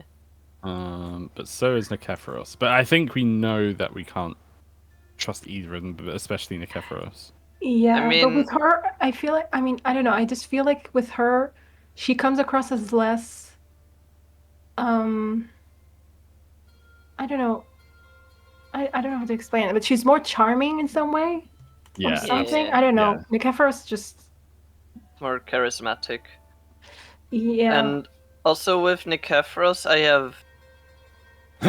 I'm less scared that he would do something against us because of Muninn being the Oracle and Nikephoros being very much On board your Cassius hype train, I guess, to use Yeah. Twitch terms. an Acacius simp. There's something to that. So he is much more like straightforward in that direction. So Yeah. I'm not too scared of him backstabbing us. With Lady Ophelia, I don't know what her end goal is. Yeah. Yeah, we have no clue. And Like when yeah. Nicephorus tells you what his end goal is, yeah, and you kind of tend to exactly. believe it, and you Yeah. just don't know. She's, Anyway, she seems very much for herself. Yeah. But like, what does she want though for herself? I think she's definitely got like. It seems like she's definitely got. She's very bitter about the prince, or I mean, I would be if I was her anyway. yeah, but on the other hand, she said that she didn't, or she implied in some way that bloodshed is, like, it's not what she wants. But I'm not sure I believe her. Right. I don't know. Like she was kind of scolding her uncle or something, but it also could be that she just wants to scold him. She just wants to impose him, you know? I don't know. Yeah.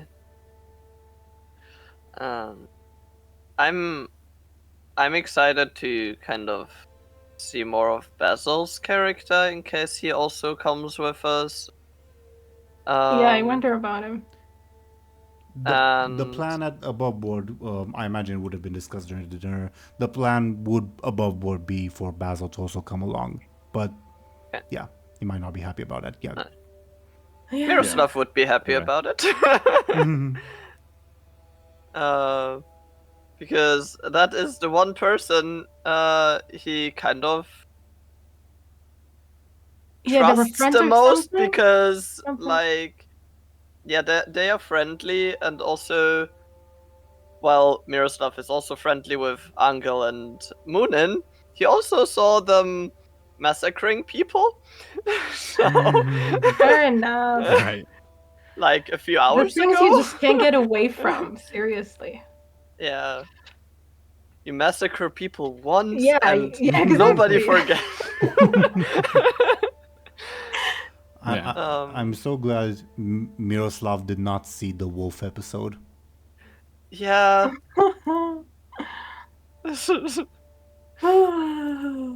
And yeah, with some fear. Miroslav has very strong feelings about him. Some fear, yeah. Yeah. Yeah, he's like so stupid on one hand. I guess it works together in some way. That he has to compensate for the fact that he's stupid. He seems easy to control for anyone that is of higher standing than him. Yeah. There's, I guess, the interesting detail that Nicephorus insisted he come along on. Yeah, true. That was interesting. Yeah. That he's important for some reason. Maybe he wants to sacrifice him to the gods. Unlikely. But yeah, I mean, it's helpful, I guess, for Nicephorus to have somebody around that he can easily use. A toady. Sure, but to the point that he... What did you say, Teeironor? A toady. Oh, yeah. But, like, to the point that he's like, no, he has to come. It just felt a little bit over the top. Just a little bit. I don't know. Maybe not. Ophelia did scold him, you're revealing more than you think you are with that. Yeah, it felt like, very pointed. Like, for sure. Something's going on there. I don't know.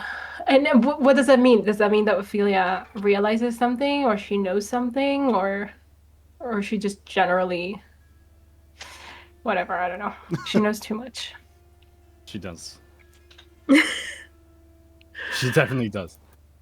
I can't remember what it was that I think it was pretty, like, not that long ago.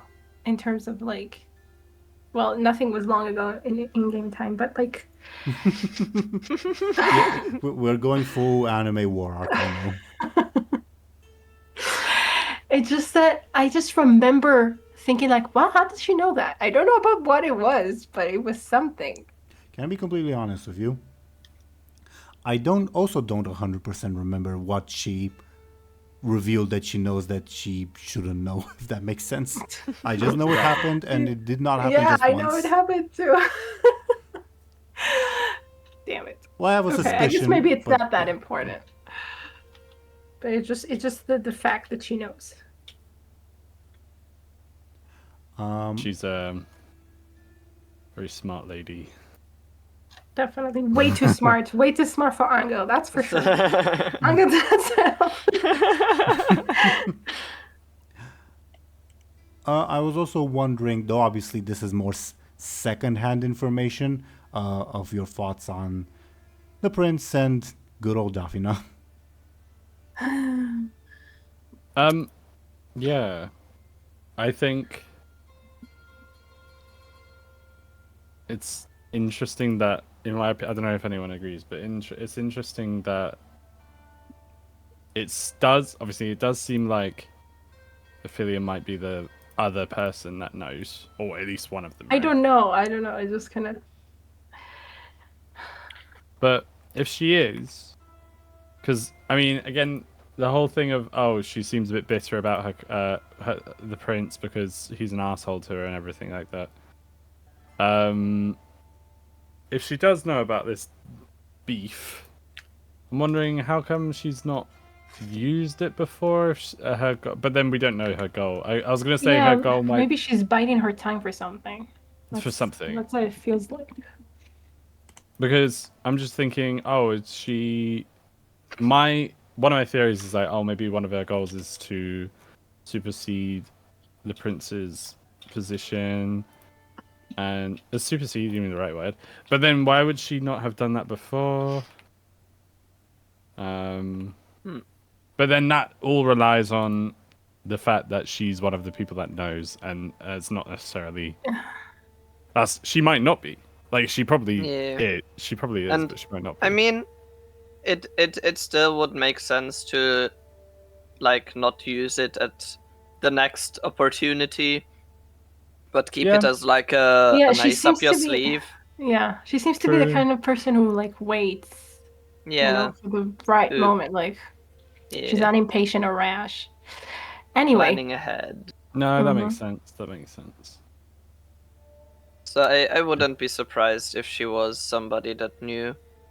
Yeah, and she was just being not coy, but patient, I think is the word. I think she's and I mean if she had revealed that she is one of the people that knows, then we might have also pestered her more about who are the other ones, because there would be a good possibility that she knows. Yeah, definitely. Honestly, it feels to me like she wouldn't. I mean, even if there was no reason to keep it secret, she would keep it anyway. Just not Most to tell likely, anyone.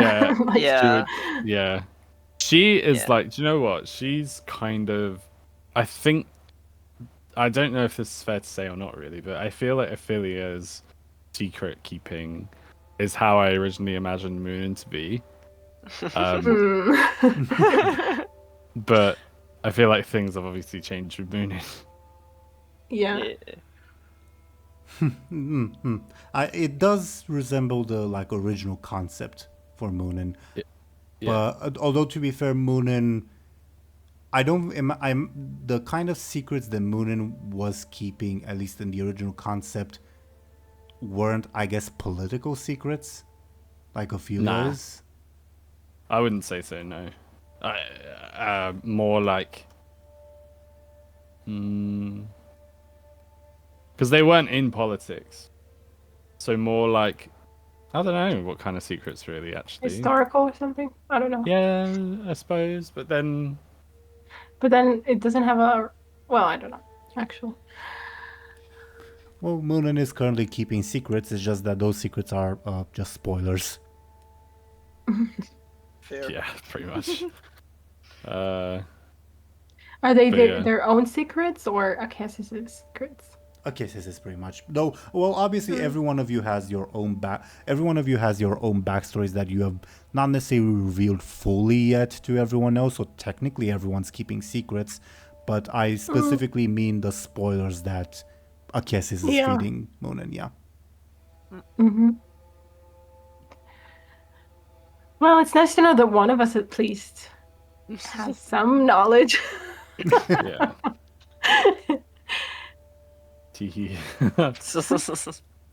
And hopefully we'll use it for the greater good, right? The greater Yeah. good. The No, greater great, good. Whatever that may be.